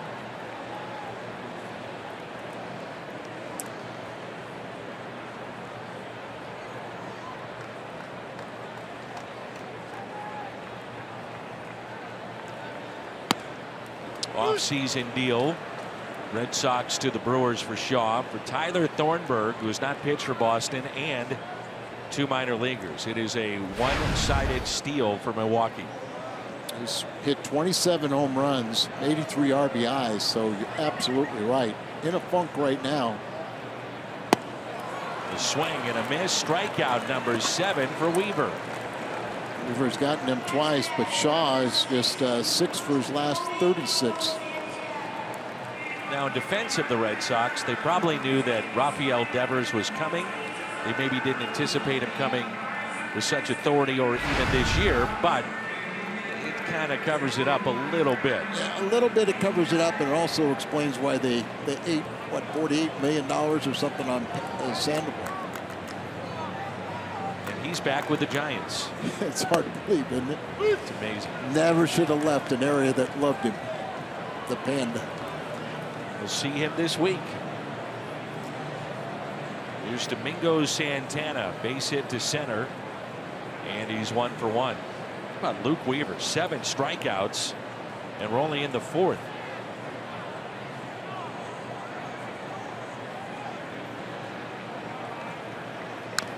It's on to Milwaukee's play-by-play man Brian Anderson, and talked about Luke Weaver and the strikeouts that he's piled up against Milwaukee, and he goes, everybody does that. You know, we strike out 10 times a night whether we need to or not.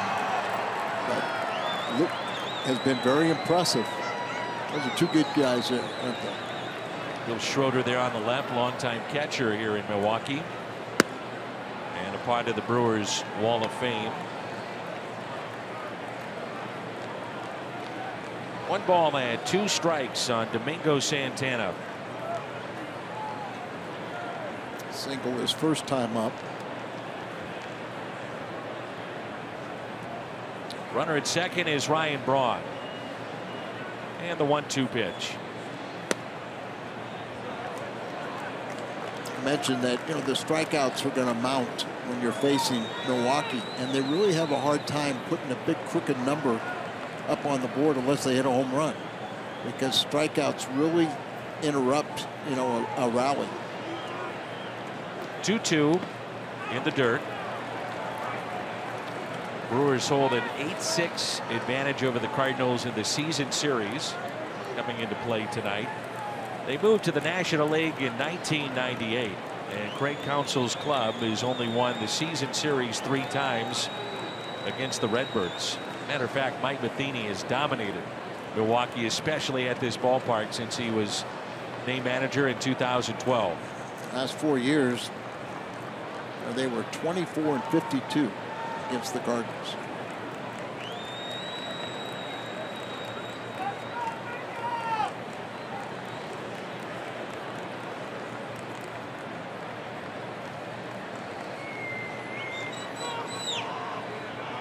The 3-2 pitch. Struck him out. Back-to-back strikeouts, 8 tonight for Weaver. Weaver struck out 26 Brewers in 18 1/3 innings in his first 3 starts against them. A good pitch up and in, tying him up. Big power guys like to get their arms extended. There was a great example of what happens when you go up and in.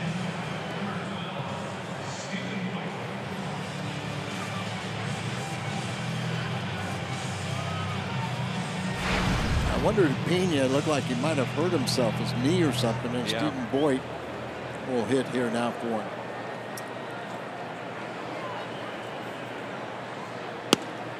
Strike one.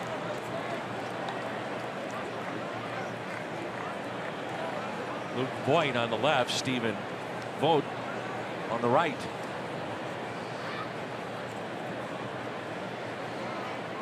Here's the 0-1 pitch. 0-2. He's trying to pick up his 9th strikeout and strike out the side here in the bottom of the 4th.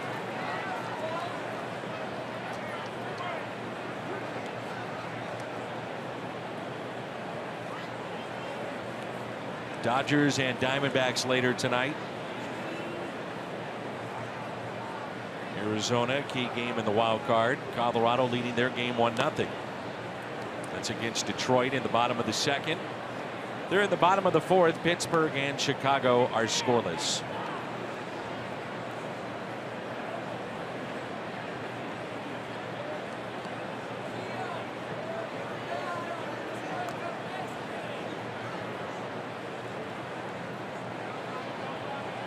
Here's a 1-2 pitch. Popped up. Carpenter over and out of play. Long road trip begins tonight. 2 here in Milwaukee. 4 against the Giants. 4 against San Diego. Just looking, Dan, Texas has a 11-2 lead over Houston, playing in St. Petersburg, Florida. I understand Houston may have a tough time trying to play for a few days. Here's a 1-2 pitch. Stephen Voigt is 0-for-3 with a couple of strikeouts against Weaver in his young career. Cardinals do not come home until Friday, September 8th. Not ideal, but you deal with it. Night game in San Diego, and then have to come back home cross country and play that following night. It's part of being in the big leagues. It seems like they're trying to avoid those situations more and more, especially, teams going a couple of time zones back, going to the east. Doesn't seem like it's quite fair, but you have all those off days early in the year when you don't need them, and then when you need them in August and September, they don't pop up.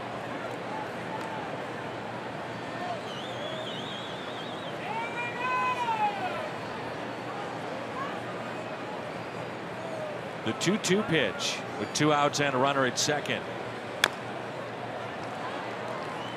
Like I said, it's not ideal, but as our friend in the Cardinals Hall of Famer Tim McCarver would say, hey man, it's the big leagues.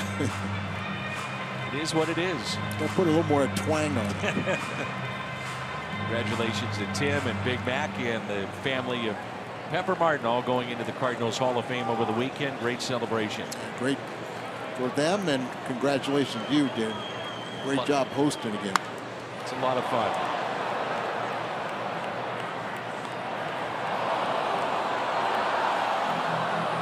One of our Cardinal Hall of Famers was not at the ceremony. Actually, 2 of them. Actually, you want to go 3 of them that are National Baseball Hall of Famers. Bruce Sutter dealing with personal matter at home. Red Schoendienst was at the ceremony, the ball game later that night, and then Lou Brock. And Lou is doing okay, right, and had a little back surgery, and that's why he was not at the ballpark over the weekend. But don't look into it. Good things still for Lou Brock. Been through an awful lot. It's a pretty famous day in baseball history concerning Lou that we'll talk about later in the telecast. The 2-2 pitch. Got him. Strikes out this side, and 9 strikeouts through 4 innings for Luke Weaver. 7-1 our score.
Marlins is 51. Judge with 37. Chris Davis of Oakland, former Brewer, with 36. And Justin Smoke also with 36. Here's Carson Kelly. He has doubled and walked. Yadier Molina, late scratch in the lineup, dealing with an abdominal issue on his right side. Not thought to be serious, but enough to scratch him from the lineup, and Kelly makes the start. And he hits that out to right center. The catch is made by Broxton. Annual Pujols Family Foundation Celebrity Golf Classic, hosted by Carlos Martinez, was held last week in St. Louis, and catch the highlights from the event. Hour-long special tomorrow at 6. Pujols Family Foundation seeks to help meet the needs of children and families who live with Down syndrome, and also improve the quality of life for impoverished people in the Dominican Republic. Carlos Martinez, as we mentioned, hosted the golf tournament, and he, along with Albert, have teamed up apparently and will both travel together to the Dominican on a humanitarian trip in the off-season. Carlos does have a colorful personality away from the ballpark, and it was good to see him lend his name. He's not a golfer, but he went out there and did his thing and helped out, and like you said, it's really nice to see him team up and help each other.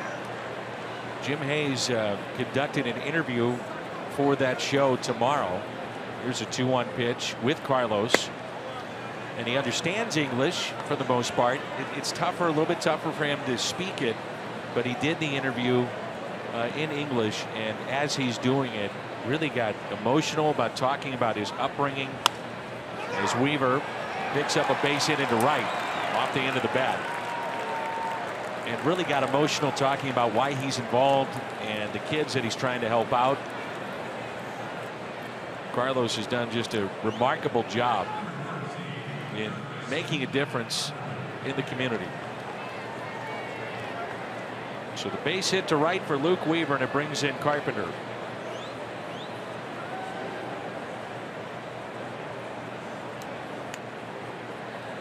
Carpenter has walked and scored back in the fourth, flied out to left, and also struck out.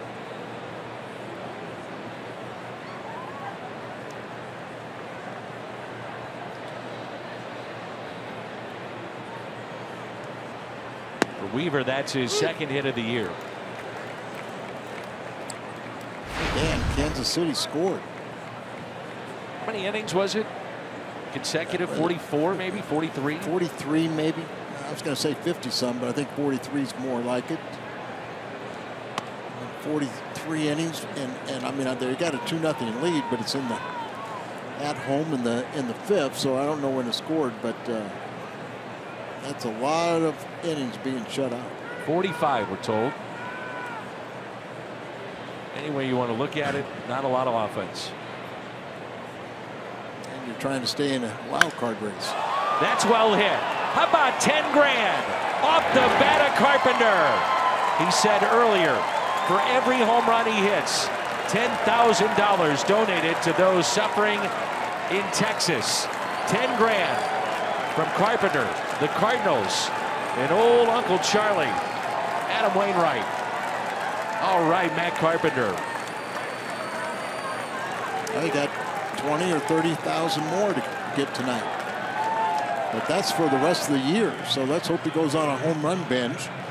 Tongue-in-cheek said maybe some of the pitchers will help him out, but we'll take those contributions also. No doubt about this one. It's the 18th home run of the year. 2 more RBIs up to 63.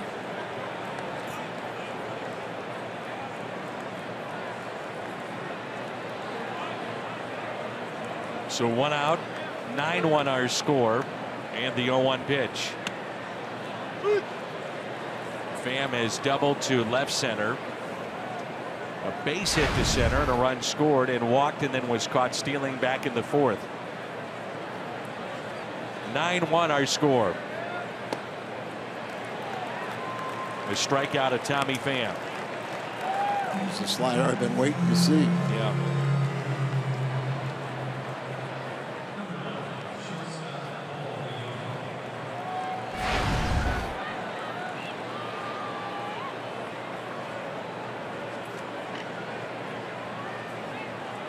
So 2 outs, 9-1 our score here in the top of the fifth. Here's Paul DeYoung.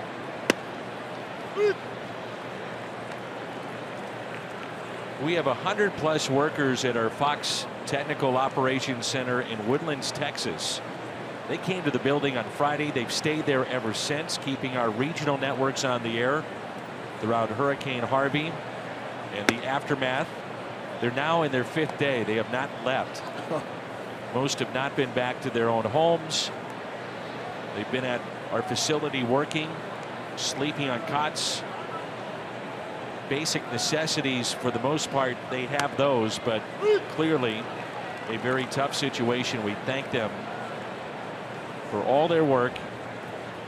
They've been watching a lot of baseball. That's what happens with us. We have our truck here. Signal gets sent down to Texas and then dispersed into homes. Those folks have been putting in a lot of hours and doing it on cots, and we appreciate everything they've done, and we're thinking about you. All the football games they had over the weekend too.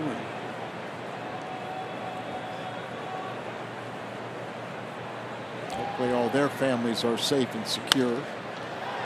DeYoung with a high fly ball out to Domingo Santana. He makes the catch. $10,000 raised in the effort to help those in Texas.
visiting redcross.org or texting the word Harvey to 90999. By doing that, you make a $10 donation. Your donation enables the Red Cross to prepare for, respond to, and help people recover from this disaster.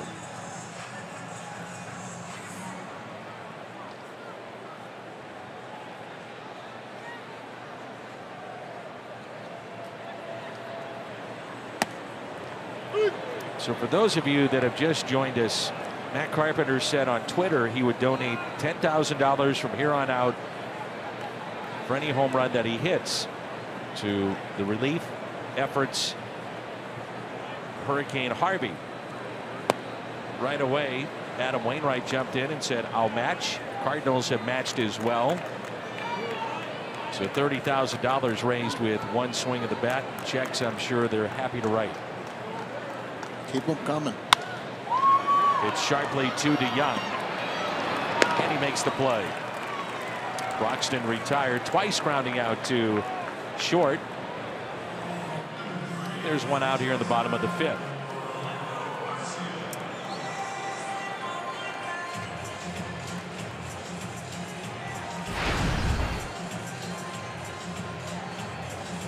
Orlando Arcia grounded out to third. Oliver Drake is warming up for the Milwaukee Brewers in their pen. 9-1 our score. Weaver one strikeout away from 10. That's his career high in strikeouts. He's done that twice.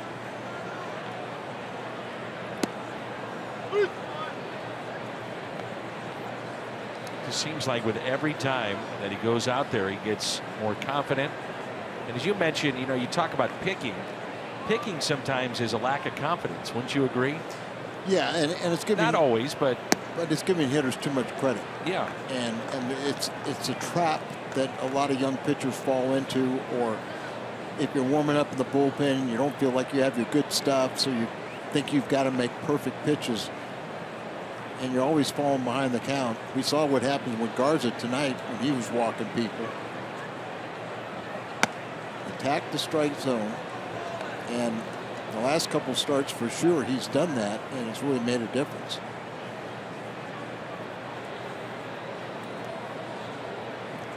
Here's a 2-2 pitch inside. No walks.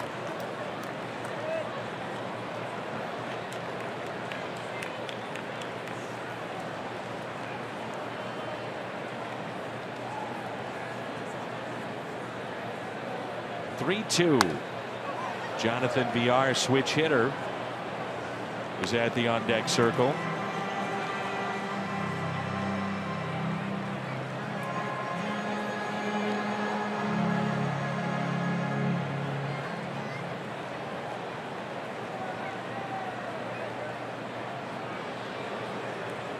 Three-two again. Fly ball into right. Backing up Grichuk. Makes the catch, 2 away. Only hits allowed by Weaver, a single by Santana in the second inning, and a solo home run by Thames in the third. 2 outs here in the bottom of the fifth, and Jonathan VR will be the pinch hitter.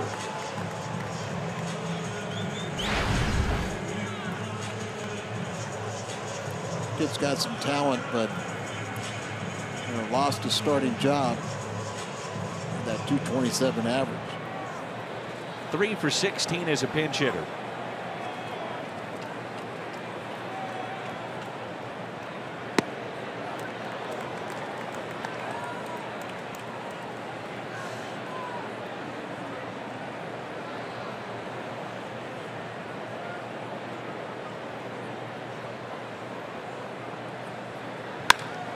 Up the middle, Wong can't get there. Base hit.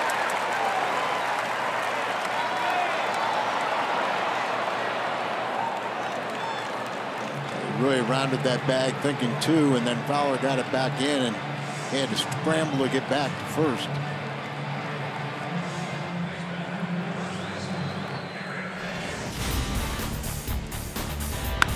Twice Thames against Weaver.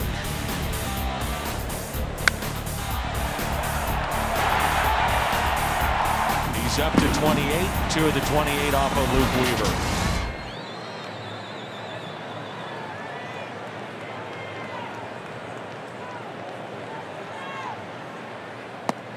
Home run he hit back in the 3rd was the 5th home run he's hit against Cardinal pitching this year.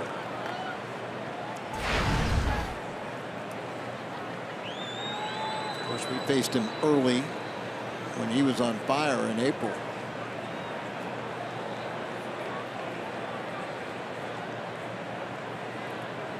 Here's the 0-1 pitch.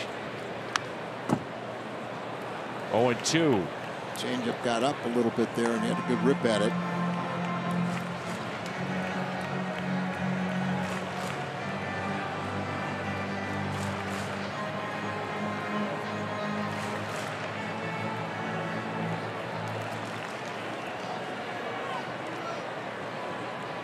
To the count. 9-1 our score. The next to Eric Thames. Up and in.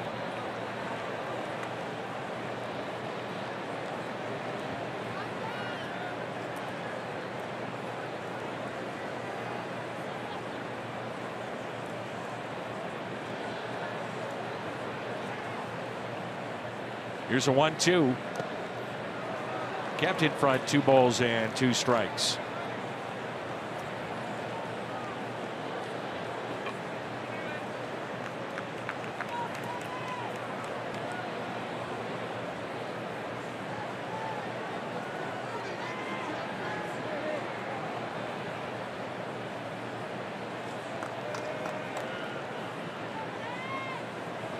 The 2-2 pitch to Thames. Hit down the right field line, foul.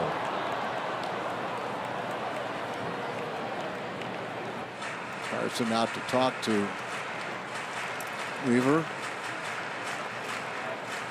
With the strikeouts, his pitch count is up to 87. And if you're Mike Matheny, you'd love to at least squeeze one more inning out of him if this goes as well as we think it can.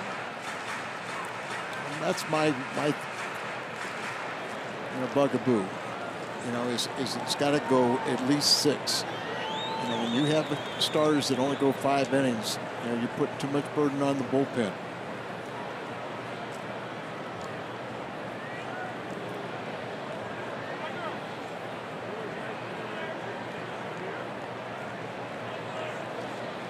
And especially with the fact you don't have an off day for a while. Right, and I want to see him get the ball down also. 2-2. Villar, who is a speedster at first base, off with his next pitch. Talked about Stanton hitting his 51st home run going into tonight. Slugging percentage .969 in August. 12th best in the history of baseball for a single month. Doesn't get the call and a walk. First walk issued by Luke Weaver.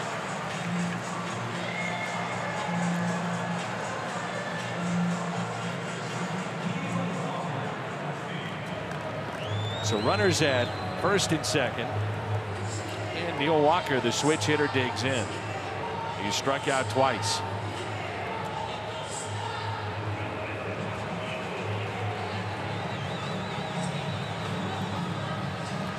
Came in batting .368 in his 12 games with Milwaukee.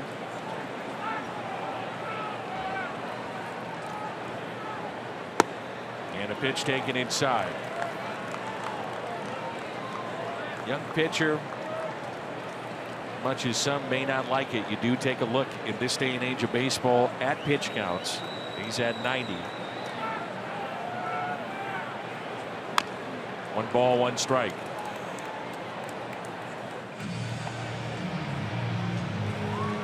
Listed at 170. He looks like about 140. But I'd love to see if he could pack on 20 pounds of muscle. He does have that wiry frame that you get a lot of whip action, free and easy. He really hadn't even thrown many curveballs at all because he's been so dominant with the fastball changeup combination. And lefties came in batting just 121 against him. 1-2.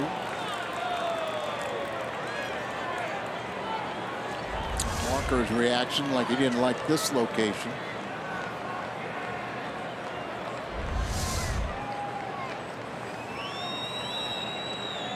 That was better than the one called on Fowler earlier. It was even further inside.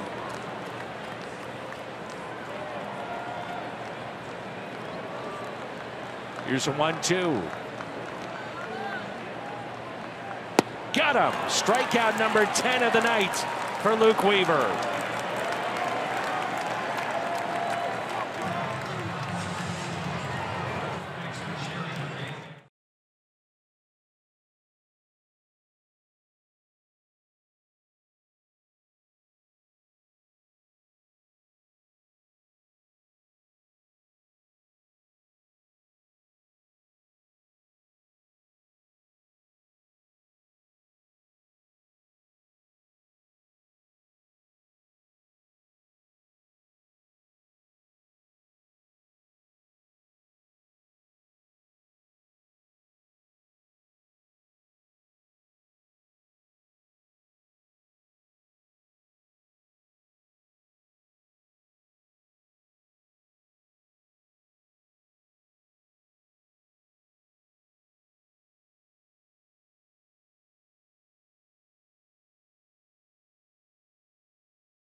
In Milwaukee, game 1 of the 2-game set. Luke Weaver, outstanding here tonight. He has struck out 10 through 5.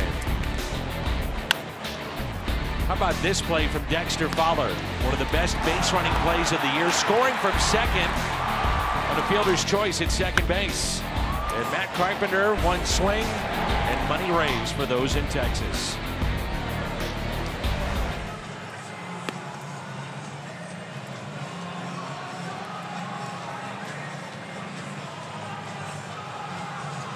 Cardinals will have Fowler, Wong, and Voit coming up. Dexter Fowler has scored a couple of runs. Oliver Drake is into the game. It's our Chevy called to the pen.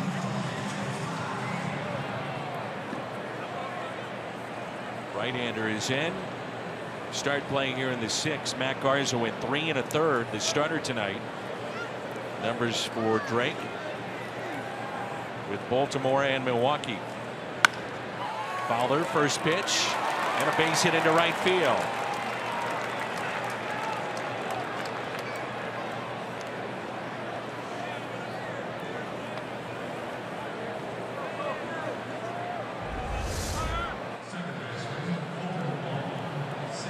Up there is 80 him up out there.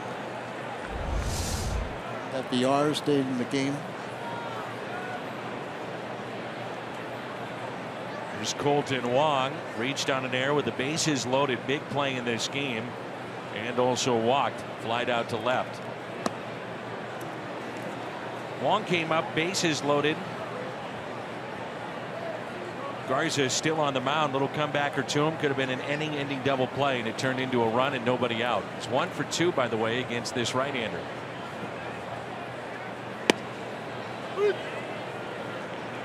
One ball and one strike.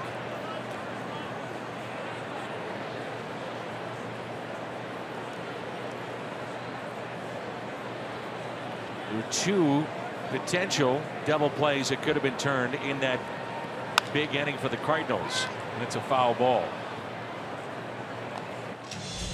The first one was hit to third. This one back to Garza. Bobbled it, couldn't get it, and then dropped at the plate.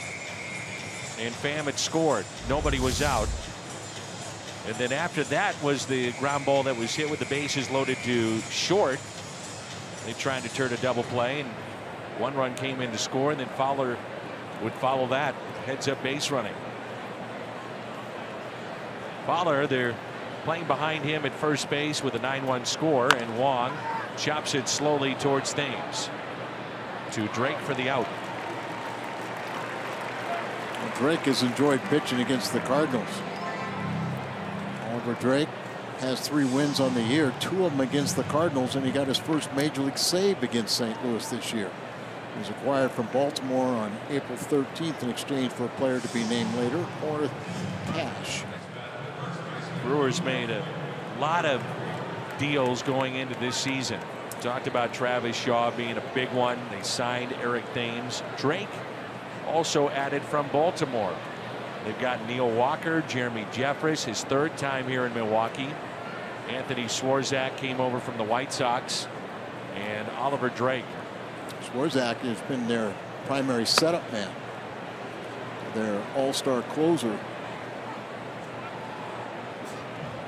He spent the majority of the whole first half in first place, and only had 1 all-star representative, and that was Knebel, their closer.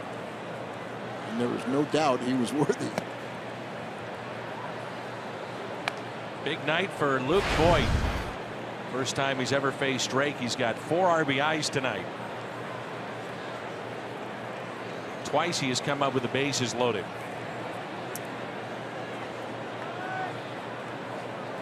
Runner at second base, Dexter Fowler. That's it out of play. 2-1.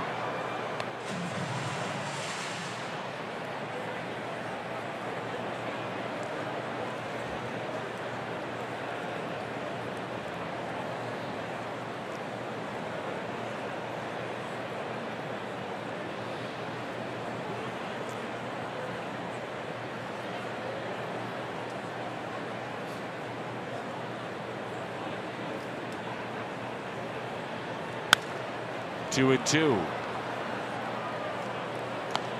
No activity in the Cardinals pen, so Luke Weaver will go out, at least for the time being, it looks like, for the bottom of the 6th.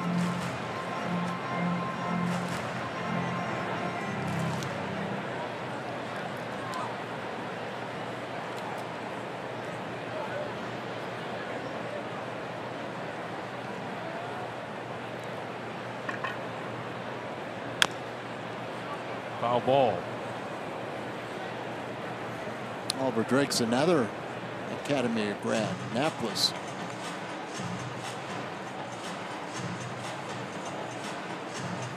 Majored in quantitative economics.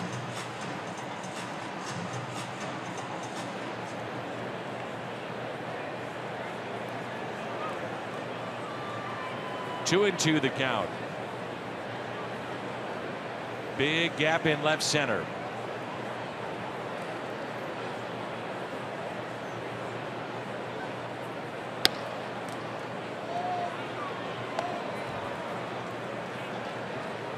Full count on Voigt.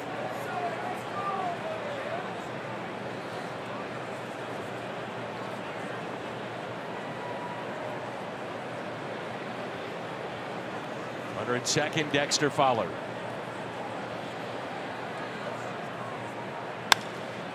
Get out of play. I assume, Danny, because Drake was drafted by the Orioles in 43rd round in 2008, started playing in 2008, that he resigned his commission, or he might have went to the Naval Academy and then dropped out. Yeah, he did. We were talking about that with Mitch Harris earlier in the year, and how Mitch went through that. And then had to serve his 5-year commitment. Into center. And the catch made. Fowler back to the bag at second.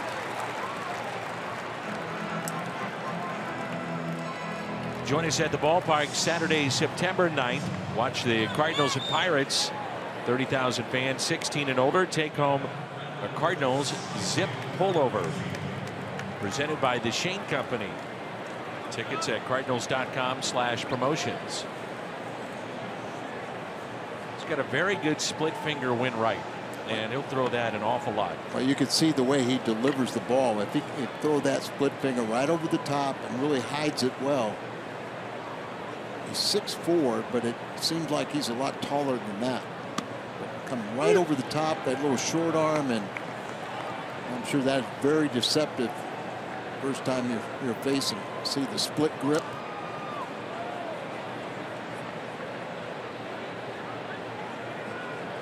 Oh, 1 pitch. Taken high. 1 ball and 1 strike. He'll go to the most extreme grip. You'll hold that, the split finger grip, and you'll look in and get your sign. Put the ball into the glove, and then you can change the grip there.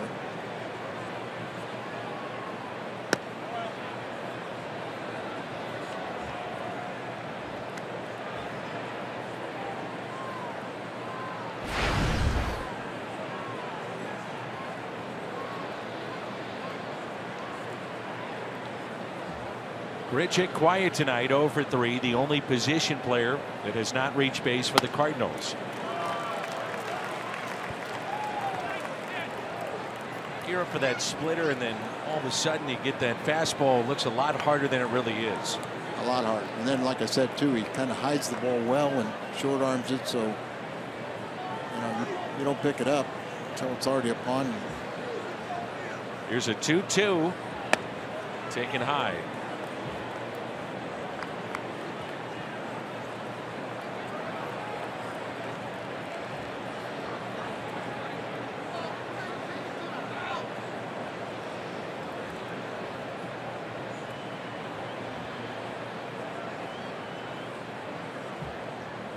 Into the count, first base open with Carson Kelly on deck, and it's hit out of play.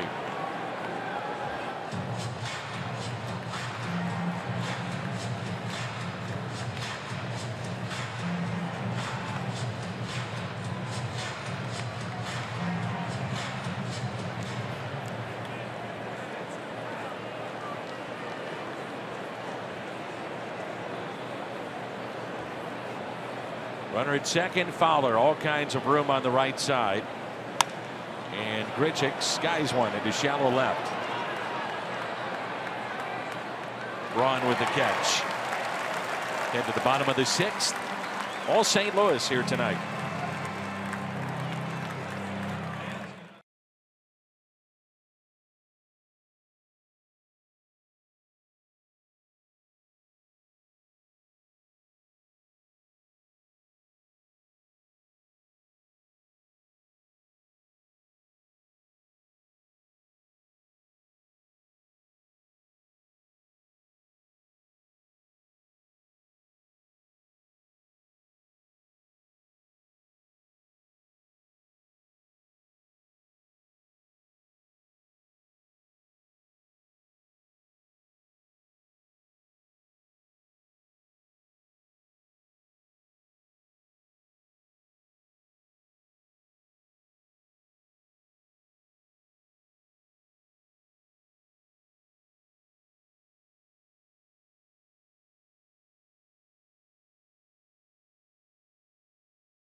Fastball, he's got 5 strikeouts with that and 5 with the changeup. Either way you want to look at it, very effective here tonight. I like the idea he's going back out there. Yeah, the pitch count is flirting with 100. but hopefully go out there and finish the 6th inning and feel like job well done. You know, the one thing you got to keep in mind is how good he was in the minor leagues. It doesn't always translate to the major leagues, especially early on in a career. There's a base hit into right for Ryan Braun, on base for the 2nd time, but not only good, but I mean really good, his numbers in the minor leagues. I was talking with Pat Murphy again, you know, the bench coach for Milwaukee, and was saying how tough it is to pitch in the Pacific Coast League. Small ballparks, a couple of them aren't even really fair. And you see the former Arizona State coach, and I think he managed in the big leagues in San Diego, but he was saying that the toughest thing to do is move from AAA to the big leagues today offensively, because those numbers that you put up down there don't mean anything here. Pitching is that much better.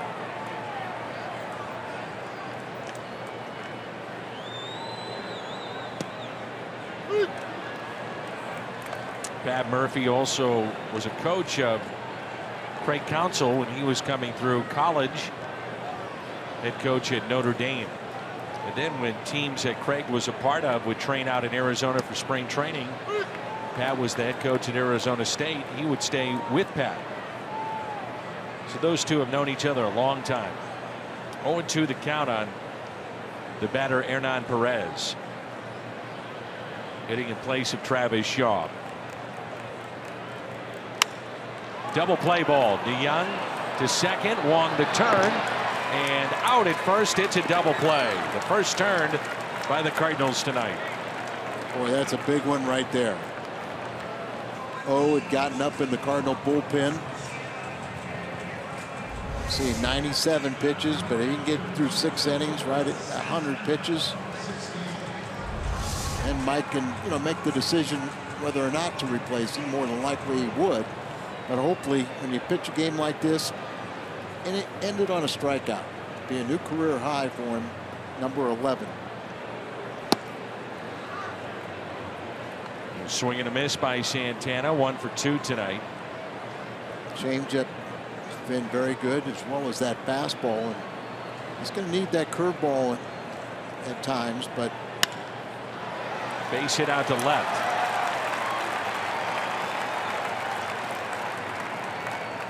And 2 for 3. He had the first hit for Milwaukee back in the 2nd inning, and now his 2nd hit of the night. It's only 5 hits total for Milwaukee in this game. Stephen Voigt, who had a 10-pitch at bat in the 4th, digs in. He struck out.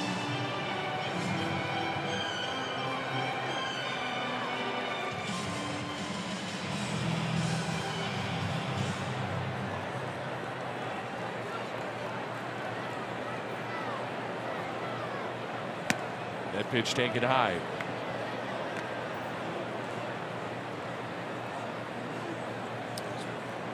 He was only allowed, like you said, 5 hits, 2 of them this inning, and I kind of watch and see if the ball starts getting elevated. 1 ball, 1 strike. Usually when that happens, an indication that you're tiring. You just can't force the ball down.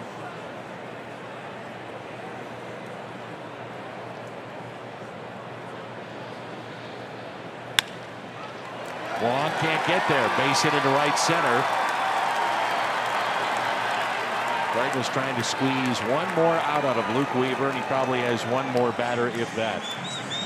I would think that'd be, you know, I mean, obviously the score dictates you could go longer with him, but you know, when you're tired, this is, you know, and see, there's the changeup, but it's getting up now. That's when you can do a little damage, is when you get your pitch count way up, and you know, you're tiring, and some of your mechanics start failing you a little bit. Mentioned the Brewers strike out a bunch. Well, Broxton a big part of that. 154 at the start of play tonight to lead all of baseball. 20 home runs, but a ton of strikeouts.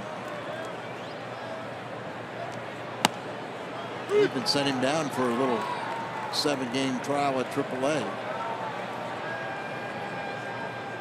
cuts down those strikeouts, Danny. You know, I mean, he could be just such an electric player with his speed and power.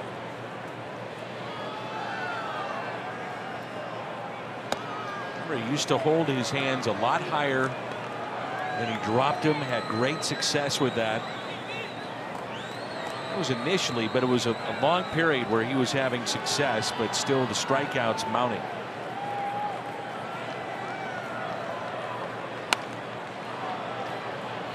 It's not quite the days of Jose Hernandez and Richie Sexson and some of those guys. Jeff Jenkins. Oh man, struck out a ton. Gosh, it was. Well, they're on pace to break their strikeout record a year ago. But like you said, those guys. This was in the 90s, and Rod Carew, a great contact hitter and 6- or 7-time batting champion in the American League, was their hitting coach. It'd make him sick. Drove him mad. 2-2 the count. Runners at first and third.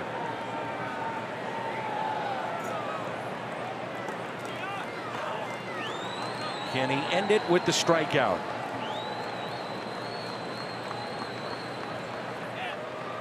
The 2-2. 3-2. Runner at first. Stephen Voigt off with this pitch. And pitch number 108 coming up.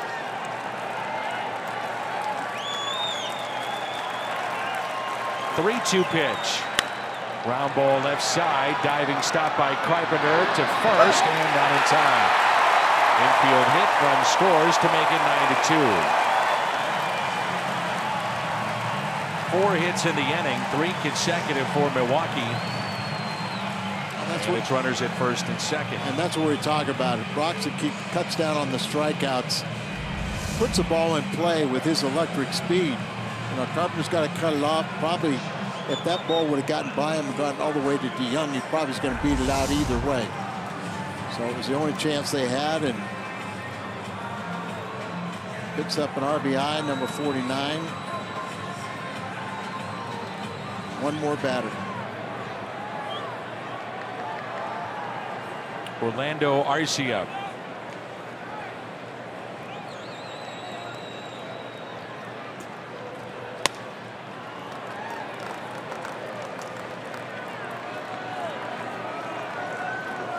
Not a bad idea. Go out and slow him down. You want to end this kid? End it. Got to get this guy out. He's your last batter. Now come and give me the best you got. You don't have to go beyond this hitter. Well, since 1913, Luke Weaver has made some history here tonight. He and Rick Ankiel, the only 2 Cardinals in Redbird history to have back-to-back games with 10 or more strikeouts. Rick did it back in 2000. It's hard to believe, just the 2. Couldn't believe it either. Weaver, the other one, completing that tonight. 10 against San Diego, 10 more tonight. Yeah, change up in his eyes.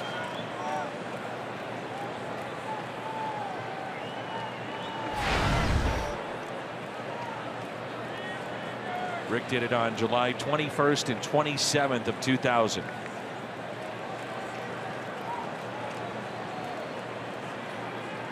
Here's a 1-1 pitch. Ripped off the glove of Carpenter. It saves a run, maybe 2 from scoring. So he almost had it. And you wonder if that'll be it here for Luke Weaver.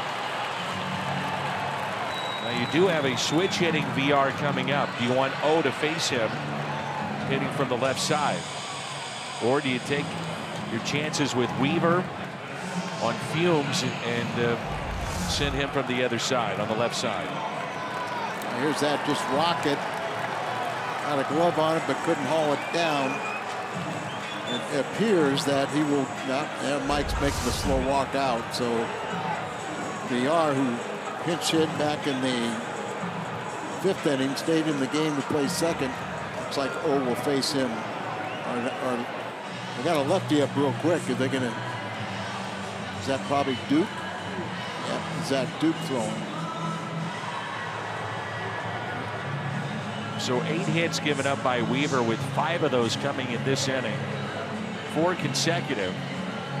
They're trying to stall and get as much time as they can for the lefty, Zach Duke. That'll be it for Luke Weaver. Back-to-back games with 10 strikeouts. San Diego and Milwaukee tonight.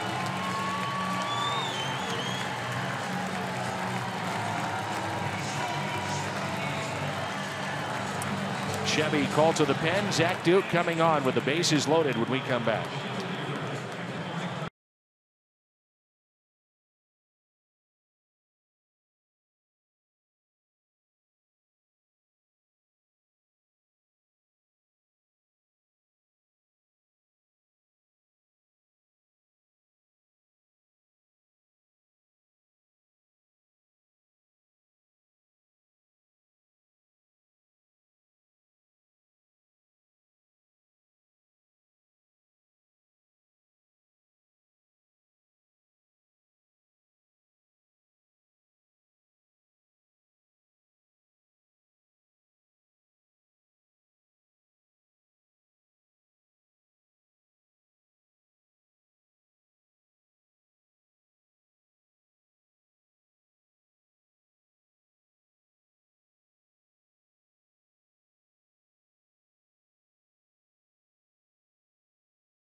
A switch hitter, then the lefty coming up, and then another switch hitter. So Zach Duke is in to face Jonathan Villar.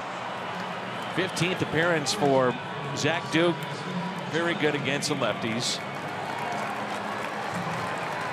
His 15th appearance, and he joined the ball club after having Tommy John surgery in the offseason. Come back in near record time. Been used quite frequently, 15 times since, and he made his return on July 21st. 9-2 our score here in the bottom of the 6th. First pitch, a strike.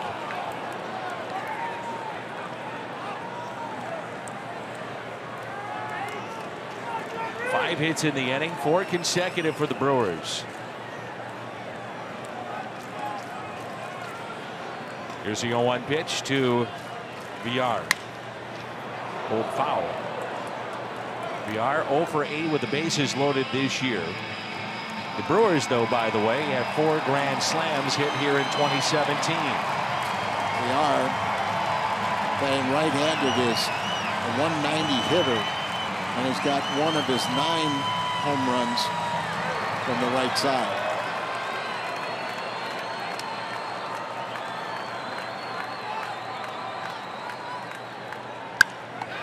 Back to Duke, and he's got it. Oh, goodness. Whew. Oh, man. You can smile about it now, but look at this. Oh, my goodness.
Scary aspect of the speed of the game moments ago. The comebacker nearly hitting the face of Zach Duke. Oh my goodness.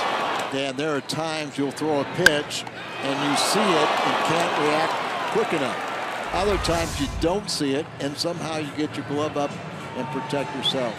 Of course, the Milwaukee had a scary situation on Saturday night. They had a minor leaguer, 20-year-old Julio Mendez, got hit in the chest and suffered a heart attack and had to have CPR on the field before they transported him to a hospital, and was listed in critical but stable condition.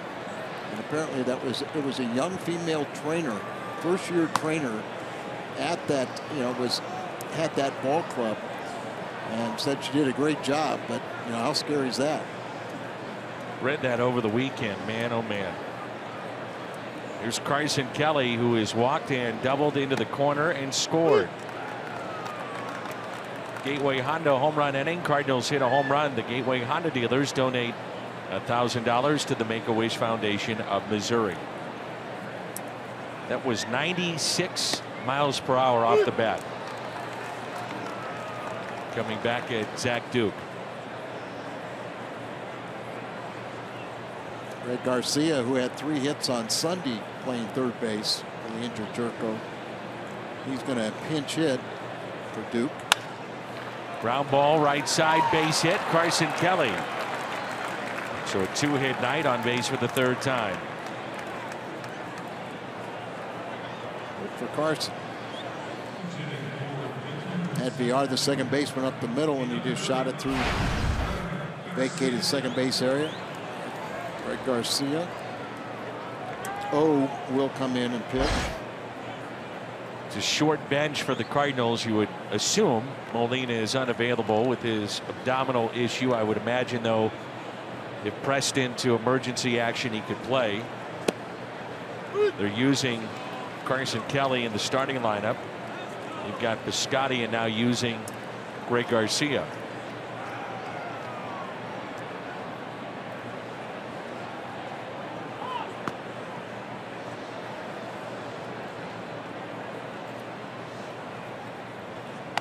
One ball and 1 strike. Garcia made that start on Sunday and the ball found him, didn't it? Right away. Playing defense. As you mentioned, he had the 3 hits.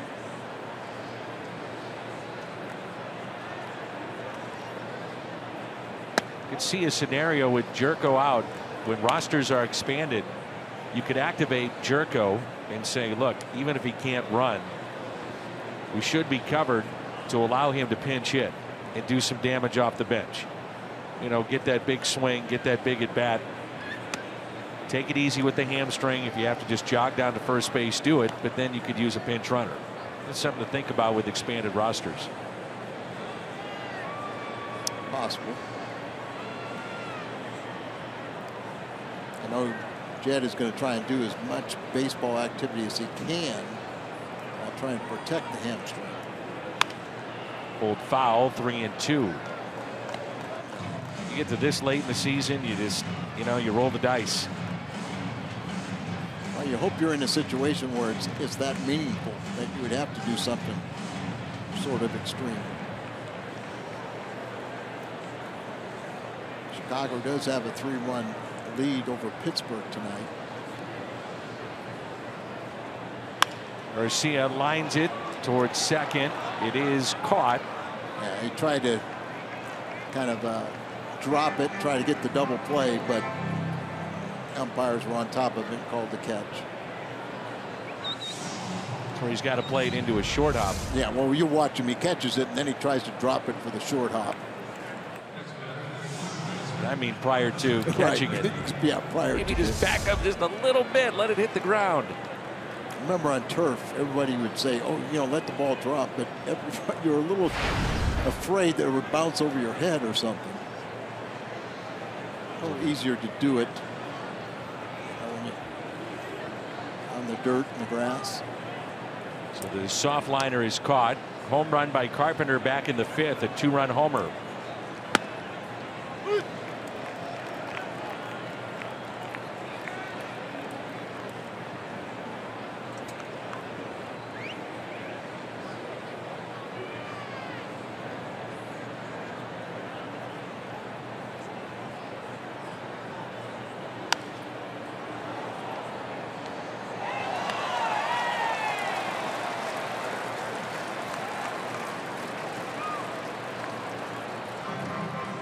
mentioned the back-to-back 10 strikeout performance.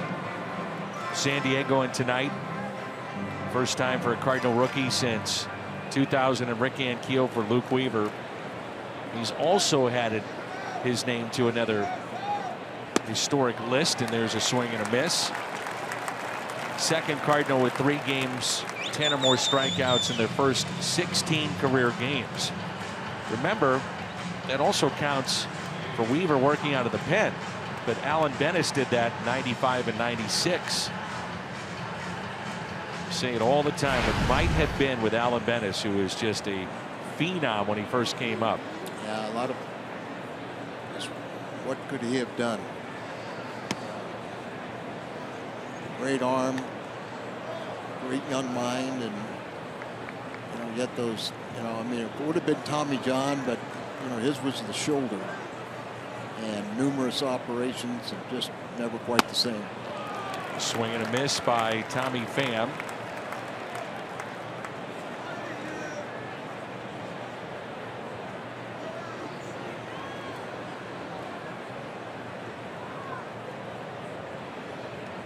So 2 outs, runner at first, and the 1-1 pitch to Tommy Pham.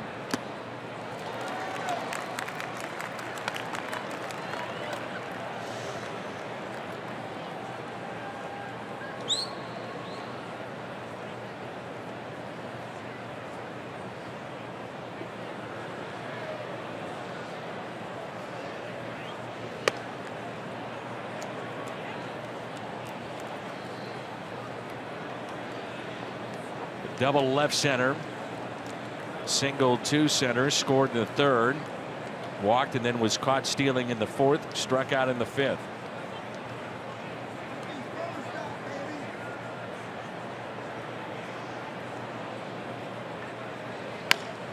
Old foul. Day game tomorrow, and then we'll head to San Francisco. On the air tomorrow at 12:30. Carlos Martinez and Chase Anderson.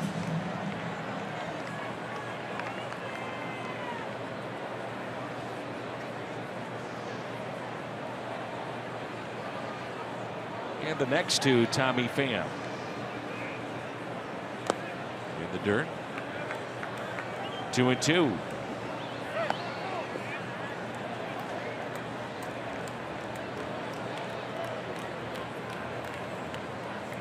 Pham has made his case to come back next year and be an everyday player. No questions asked. You would think.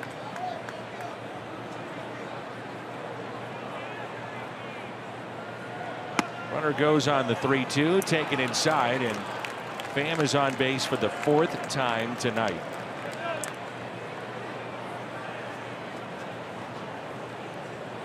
StubHub, your ticket out to once-in-a-lifetime experiences, Cardinals games, amazing concerts, to shows you just don't want to miss. StubHub connects you with the world of live.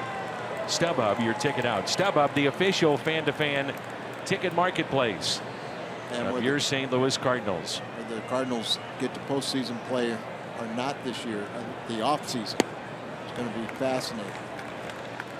Surplus of outfielders, complicated with the loss of Rosenthal, and I think still looking for that name power bat in the middle of their lineup. And you talk about that big bat, where does he play? That's another question. Maybe somebody that you would think at some position has to go elsewhere to clear space for that power bat. Yep, that's part of it. I know there was Bob Nightingale, USA Today, wrote a nice article on Giancarlo Stanton, mentioned in there that there's a lot of clubs now that are very interested in Stanton in the offseason, when the new ownership group takes over. DeYoung, a base hit into left field. They'll wave in the runner. That's Kelly. Throw from left is cut off. And the Cardinals have a lead of 10-2. Paul DeYoung, another RBI. That's 3 that he's knocked in tonight.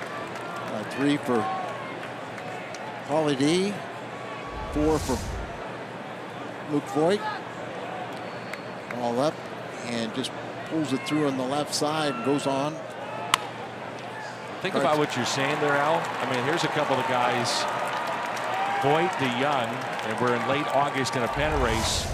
Beginning of the year, probably didn't think they would have much of an impact this year. They've had a huge impact, and they've done that in this game tonight. And don't forget the rookie pitching, Luke Weaver. Yeah, I mean, you look at this roster, and there's all kinds of people that, you know, like you said, didn't start with you. You're talking about Tommy Phams earned the right to be with the club next year, and he wasn't here out of spring.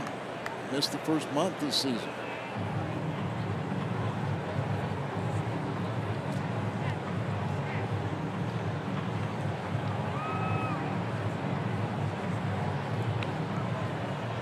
Some of the guys that have been up and down in the years past taking on a greater role, at Tyler Lyons would come to mind. But Brebbia, didn't know anything about Brebbia, but now he's one of your top relievers. But there they are, Pham, DeYoung. Brebbia was called up against the Rockies. Lyons injured at the beginning of the year, now might be your closer. And Luke Weaver, 10 strikeouts per 9.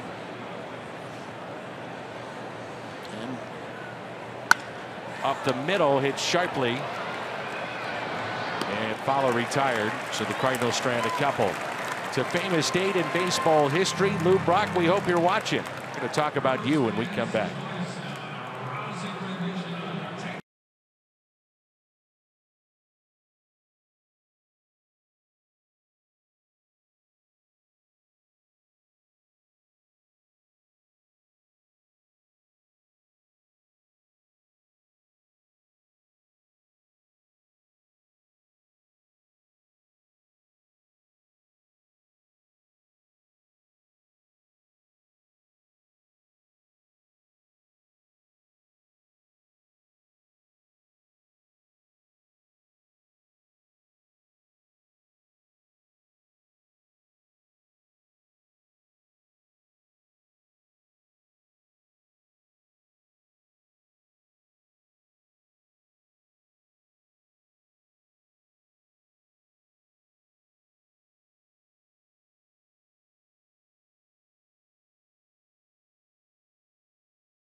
His warm-up tosses. It was August 29th of 1977, and Lou Brock became the all-time stolen base leader.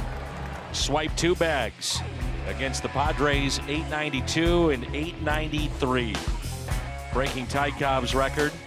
Of course, he finished with 938. Was acquired in 1964. Brock for Broglio, one of the great steals in Cardinals history. No pun intended. He did steal fewer than 50 bases for the next dozen years after he was acquired. Johnny Keane said run, and Lou obliged.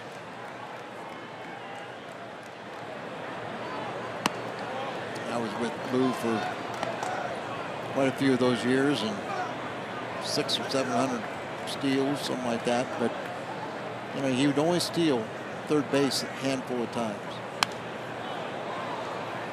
Where you saw where, you know, like Vince Coleman, you know, was actually better at stealing third base than he, and he was great at stealing second, but he was even better at third. And Lou felt like, why take the risk? I'm going to score on a base hit from second. So I mean, and they didn't just, you didn't just steal to put up numbers. You know, I mean, usually it was to get yourself in scoring position, to help your ball club win. Here's a 1-2. Just missed. I asked him, I said, what was your biggest battle in Major League Baseball? And he said, being labeled one-dimensional as a base stealer. And he was anything but. First ever 20 home run, 50 stolen base player. There's Chevy called to the pen. Remember, he had over 3,000 hits. Well, that would be the point. 3-2 pitch. Same pitch that was called a ball, this time a strike, and O gets a lefty out. Yeah, really important to see that. Lefties have hit 355 against him, and there you see the great numbers for Lou Brock. Second all-time to Ricky Henderson. Over 3,000 hits. Did some of his best work in World Series play. 64, 67, again in 68, at 391. And he stole 14 bases, too, in those 3 series. I was going to say that, you know, somebody mentioned recently, you know, honoring the 67 team or something, but that game against, or that series against Boston, they never seen somebody steal bases like Lou did. And a gentleman. We're thinking about you, Lou. Want to see you down at the ballpark very soon. Lou was extremely kind to me. The fly ball out to left, route number 2. That's Jose Martinez. Greg Garcia stayed in the game. He's at third base. So Martinez in there. Looks like Pham has gone to center field.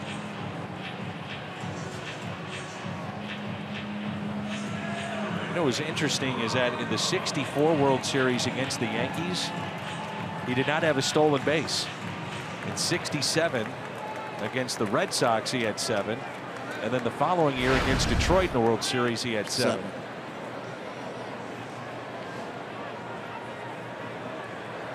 Here's Ryan Braun. Fastball and a strike. Buck O'Neill signed Lou Brock, Cub scout at that time.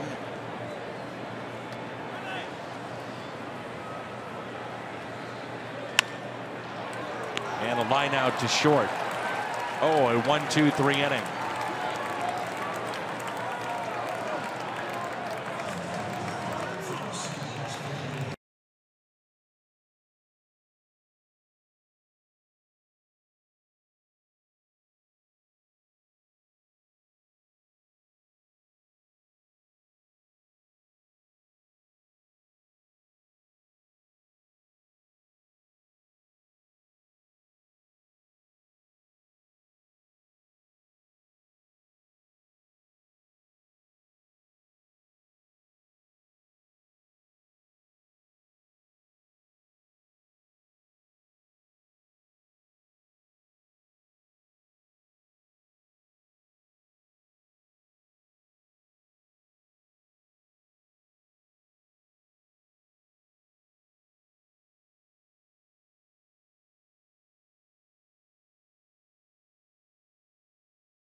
A 5 back of Chicago, and that would drop Milwaukee to 3.5 games back of the Cubs in the NL Central.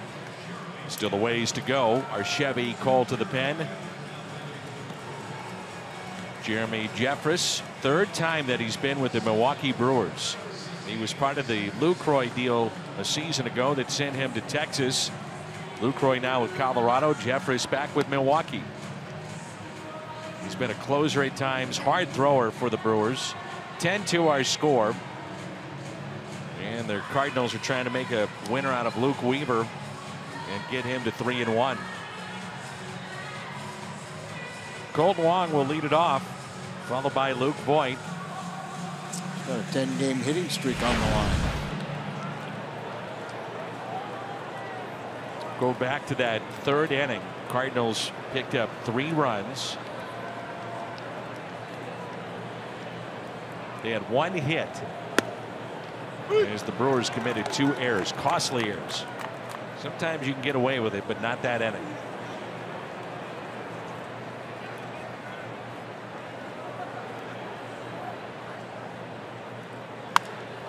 Wong with a high fly ball out to right. On the track, and the catch is made. What's on tap? Day baseball will come your way at 12:30. Carlos Martinez 10-9 against Chase Anderson. He's 7-3. Carlos in his career very good against the Milwaukee Brewers. On the air 12:30 pregame show. Hope you join us tomorrow.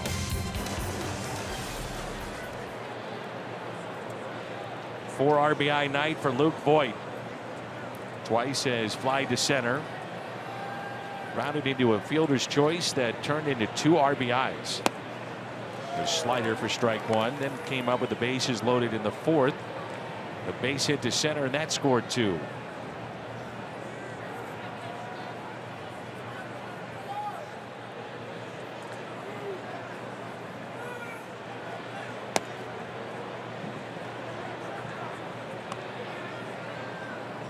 One ball and 1 strike.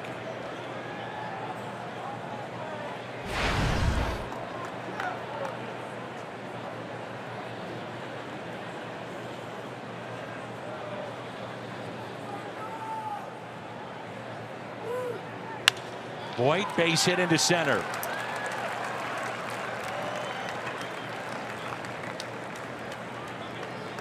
He's got a pretty good idea, doesn't he?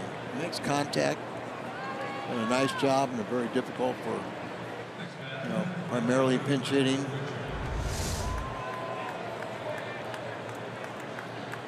Likes to use the center of the field, and so he'll stay on pitches and spray it all over the place.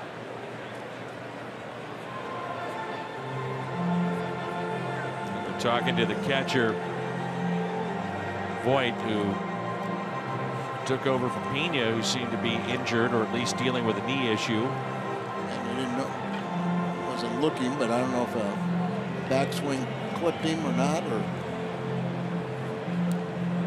Reminder that the fantasy camps will be here before you know it. 2 camps, because the first one will always sell out. They've added a second camp. That's January 18th through the 22nd. The second camp, 25th through the 29th. There's a strike to Grichuk. First camp headlined by Tony La Russa, Jim Edmonds, Larry Walker, Rick Ankiel, Ray Langford will be there. Second camp, Ozzie, Whitey, Bruce Sutter, Lee Smith, Brian Jordan. Fantasy camp at Cardinals.com to sign up. Only a few spots remain. They wanted to make sure and get that out to the fans that maybe are on the fence of purchasing that fantasy camp ticket. You will not be disappointed. Always a lot of fun. Here's a 1-1 pitch. I would think that if Ray Langford makes it onto the ballot for the Cardinals Hall of Fame, we're talking about this time next year, Ray Langford, Cardinals Hall of Famer. He should be in my mind. You've been saying that. I have no objections to it. Like you said, it's top 10, just about all offensive categories, including hitting the most home runs at Busch Stadium, too. Hurt said he played with some teams that did not have great talent around him, but individually, a great run in St. Louis. I mean, we're not talking about just some of the minor offensive categories, the major ones. He's in the top 10. Richard breaks his bat out at second, and no turn. So Randall 0 for 5 tonight.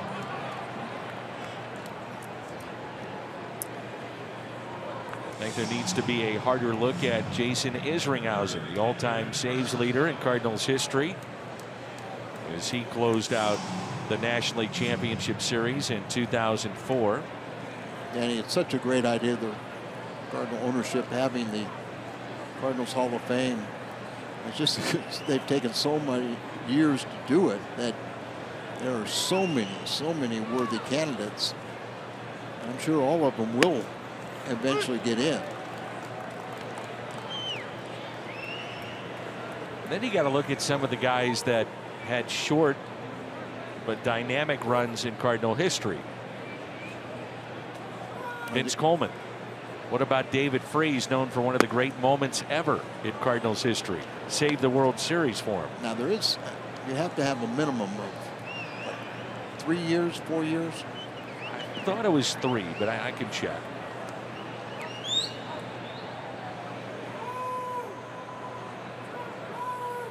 Here's a 1-1 pitch to Kelly.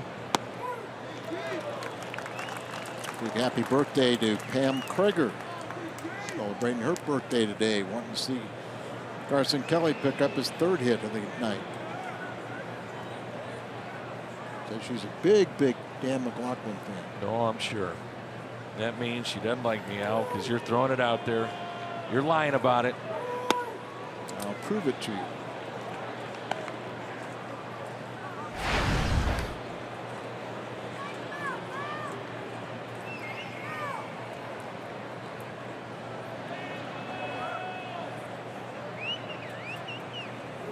Here's a 2-2 pitch. He did go, but the ball gets away, and everybody's safe, and Greg Garcia will hit again.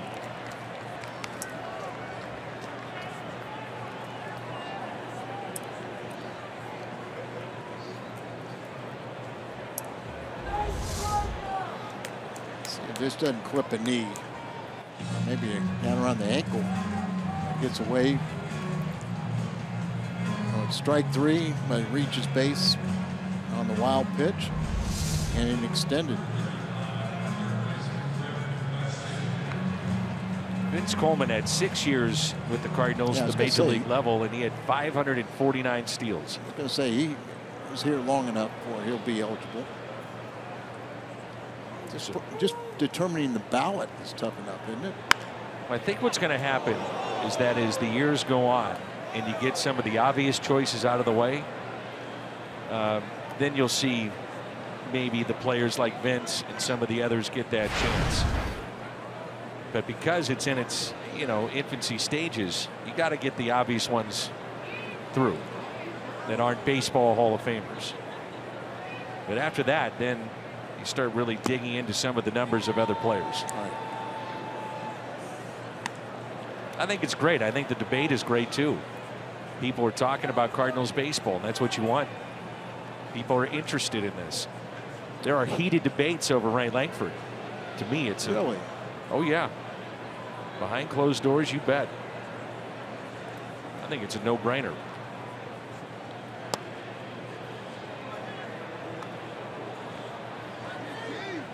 Next year be interesting with, I'd say, Izzy.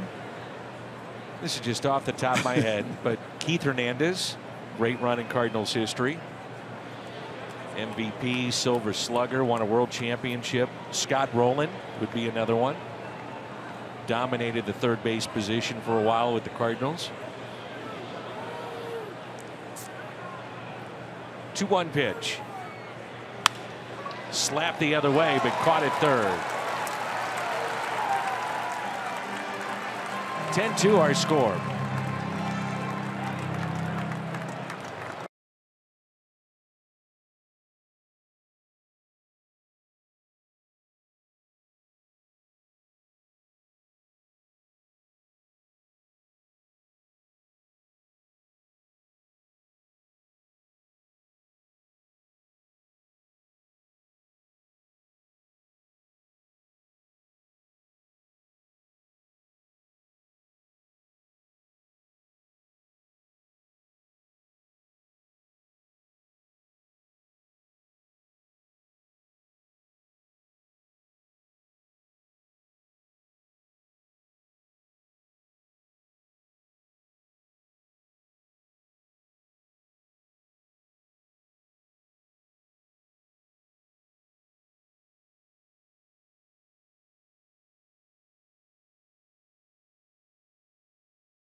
by Bud Light, famous among friends.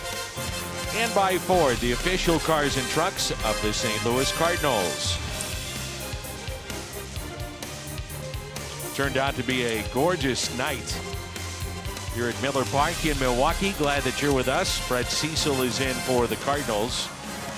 And it's our Chevy called to the pen here in the bottom of the 8th. 10-2 our score.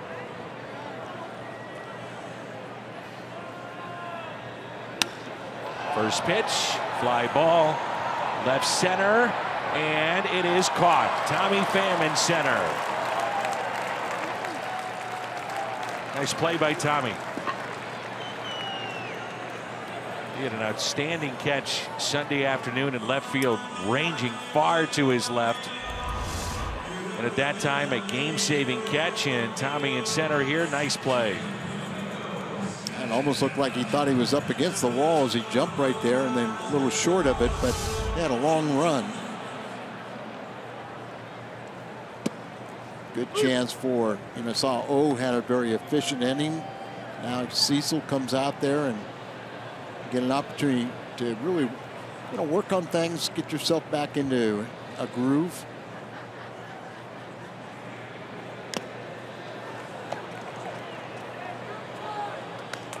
Oh, 2 the count. 63rd appearance for Cecil. And really an up and down year for him. Real slow start, then he got a nice little groove going, then struggled and trying to battle back. Good pitch, downward action, and a strikeout.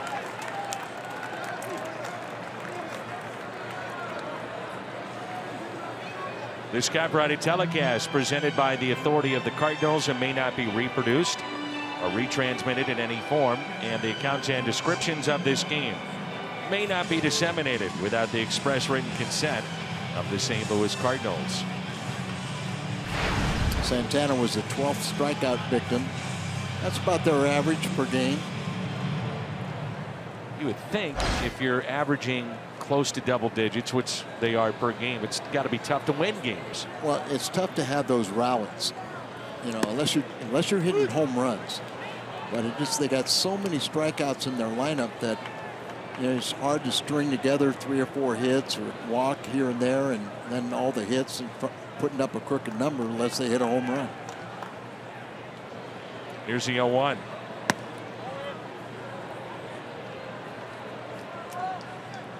It's one night where you really don't have to decide about your closer. You buy yourself a game where it's a blowout, you're up by 8 runs. I think, though, at this point, Al, if everybody's got rest, the 2 guys that you turn to are Lyons and Brebbia right now with Rosenthal out. You agree? Yes and no. I have no problem, particularly Lyons. That's a lock. Brebbia showed you an awful lot, but I still got a little faith in O.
Jacob Barnes is the new pitcher for Milwaukee. Washington defeats Miami 8-3, so the Cardinals could gain a game on the Marlins. Cubs in the top of the ninth, a 4-1 lead over Pittsburgh. Detroit, Colorado tied at 3. That's a key game in the wild card, and so is Arizona and LA. And the Diamondbacks 6-4. It's in the bottom of the 4th. Detroit, Colorado 3-3. Here's Jose Martinez.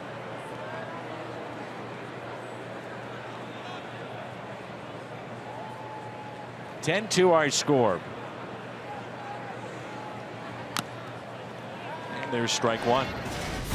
5th inning, our Nissan drive of the game, and with that $30,000 raised. Relief efforts in Houston. Matt Carpenter tweeting out that he would donate 10 grand for every home run he hits.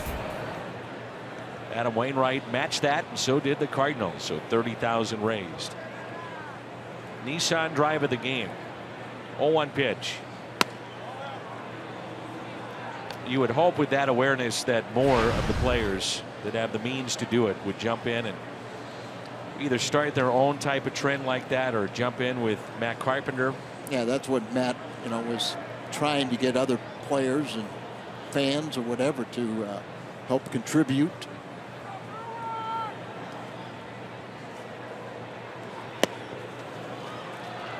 First thing I saw Matt and Walker yesterday, I asked him how everything safe at home with their families. They said yes, and talked to a friend of mine in the Woodlands, and he was okay, but there's a lot of people hurting, and it's going to be a tragic situation for a long time. Worth repeating, but we want to thank the 100+ workers at our Fox Technical Operations Center, Woodlands, Texas. Came to the building on Friday. They've stayed there ever since. That's where a lot of the regional networks, their broadcast goes out from. They're now in their 5th day. Been at our facility, sleeping there.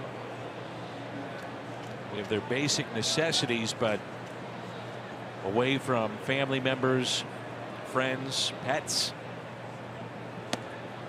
Strikeout of Martinez.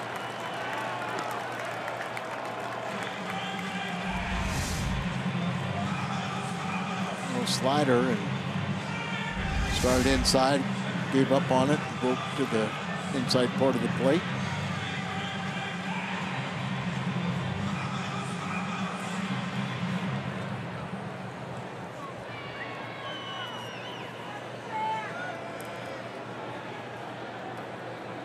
Here's Tommy Pham.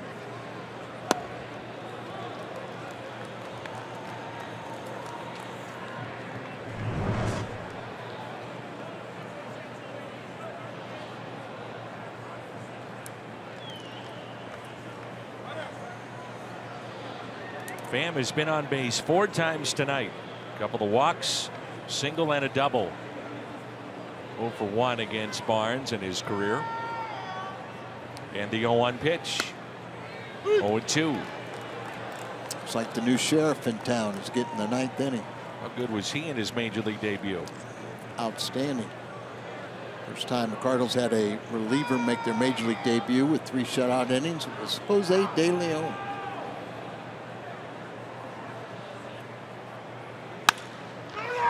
It to the right side. Pham hustling down the line and safe. Barnes not on the bag. They hit the bag and trip and drop it, or it's an E1.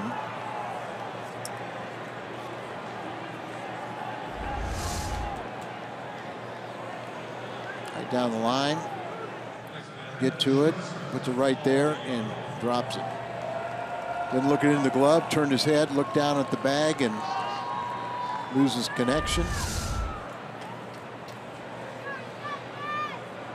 3rd error charge to Milwaukee. Committed 2 in the 3rd. Cardinals picked up 3 runs that inning. 4 in the 4th, 2 in the 5th, 1 in the 7th.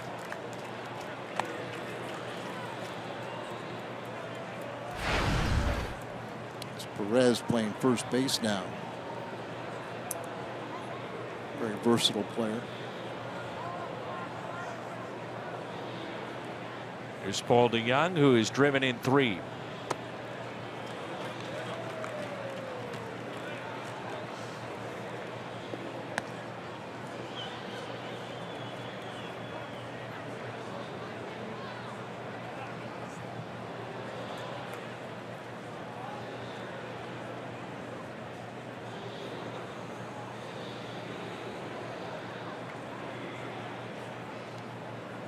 Oh-2 pitch in the dirt. It's a final. Cubs win 4-1 over Pirates, and Cardinals started the day, what, 2.5 games behind Milwaukee. So pick up a game on Milwaukee, but not the Cubbies. Cubs now 36-28 at home at Wrigley, and 11 games above 500 overall. A ball and 2 strikes on Paul DeYoung.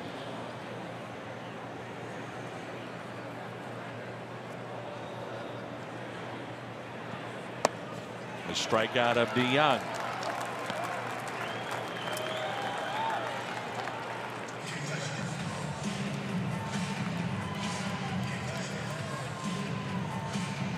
So 2 outs. The batter is Stephen Piscotty.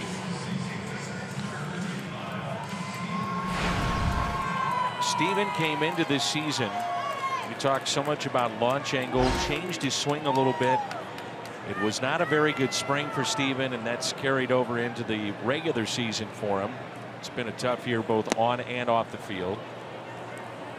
Get the feeling he just loved to regroup and come back fresh. But you never know. You get hot the final month, be a game changer for the Cardinals. It's very true. What happens between now and the end of the season is what people are going to remember.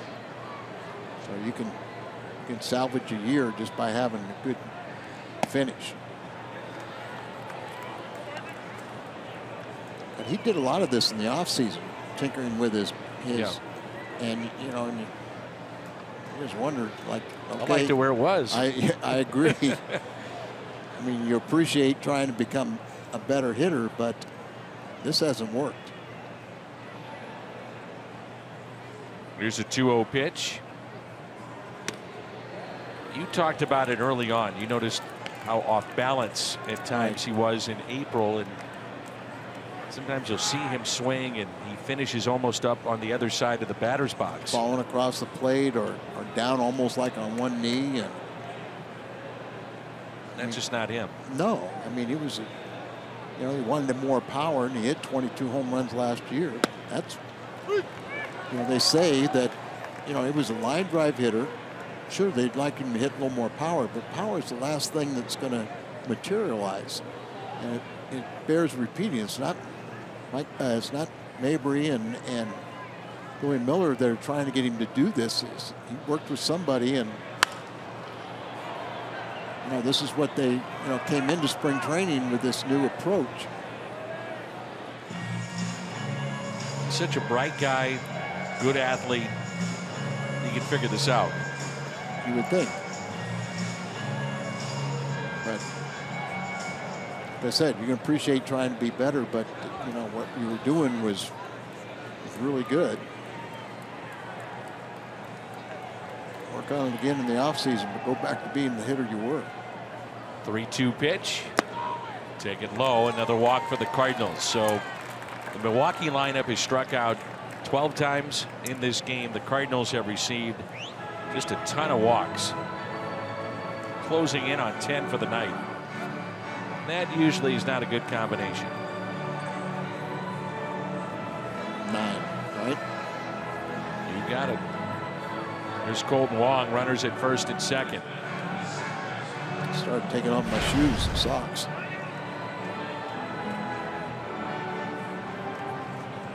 Wong has been on base twice, reached on an error in the third, walked in the fourth. So I've got a 10-game hitting streak on the line right here. Up the middle, and he's retired. Cardinals strand a couple. We head to the bottom of the ninth. 10-2 St. Louis.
Our Budweiser player of the game, 5 2/3, second consecutive start in which he has struck out 10.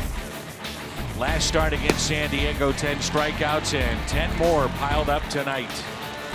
111 pitches.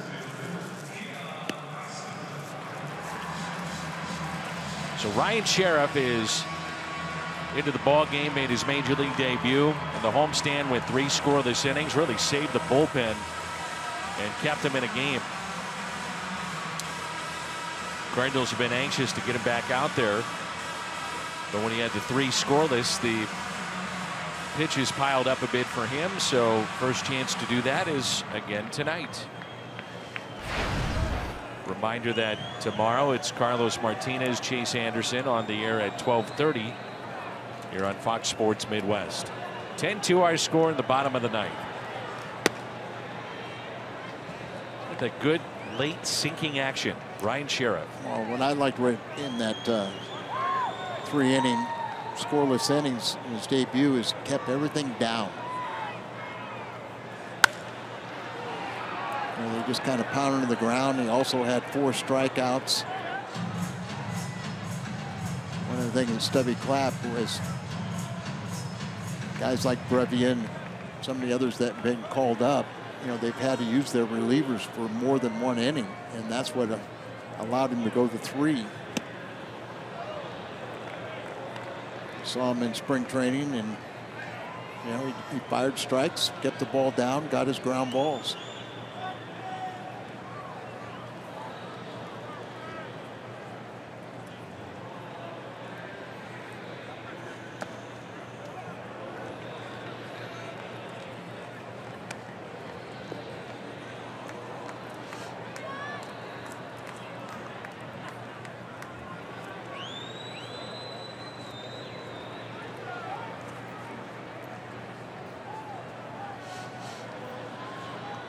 Two and 2 the count. Keon Broxton at the plate. 1 for 3 on the night. That pitch right there, that's hard to hit. Down in the zone, that good sinking movement. You know, but you'll see that pattern, and you know, there will be a time where he'll elevate it and help get a couple strikeouts, but you know, everything is down, down, down. 2-2 pitch. Ground ball to second. 1 away.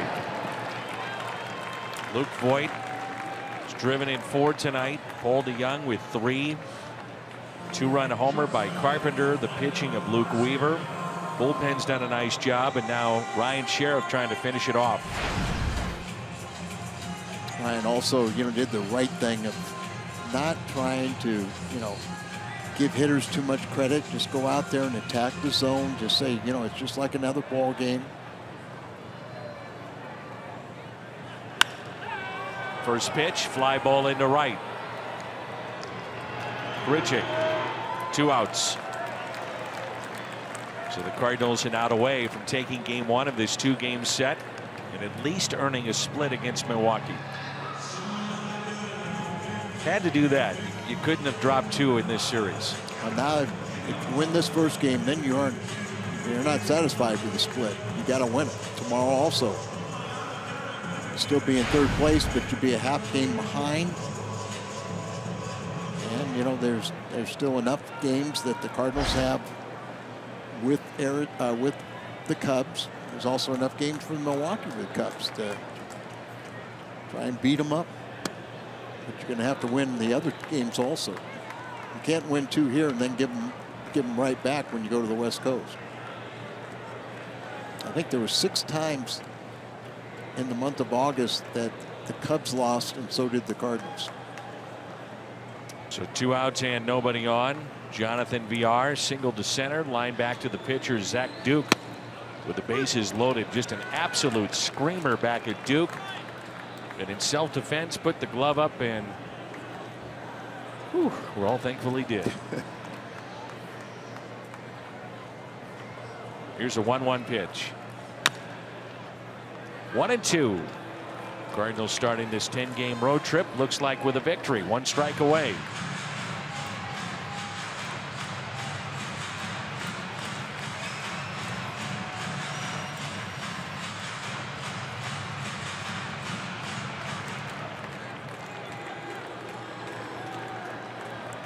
And the 1-2.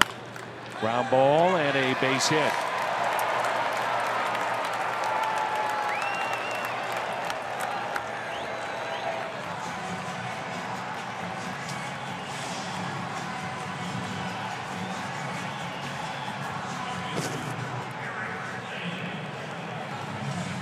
Just a ground ball that, you know, they pulled it through the left side.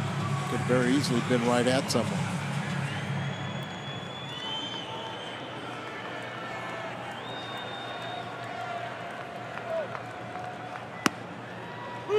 Eric Thames, home run for Thames. That was in the third. Solo shot number 28, RBI number 53. So 53 driven in, but only, look at it, 28 home runs. I think a lot more than 53 RBIs. Yeah. 0-2 the count.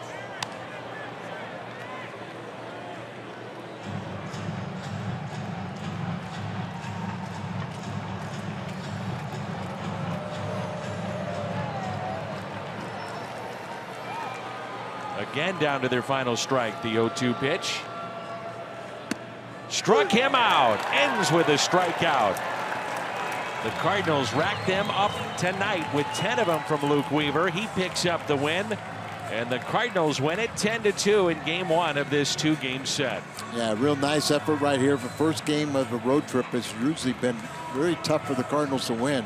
There you see they pick up a game on Milwaukee. They stay 5 back of Chicago.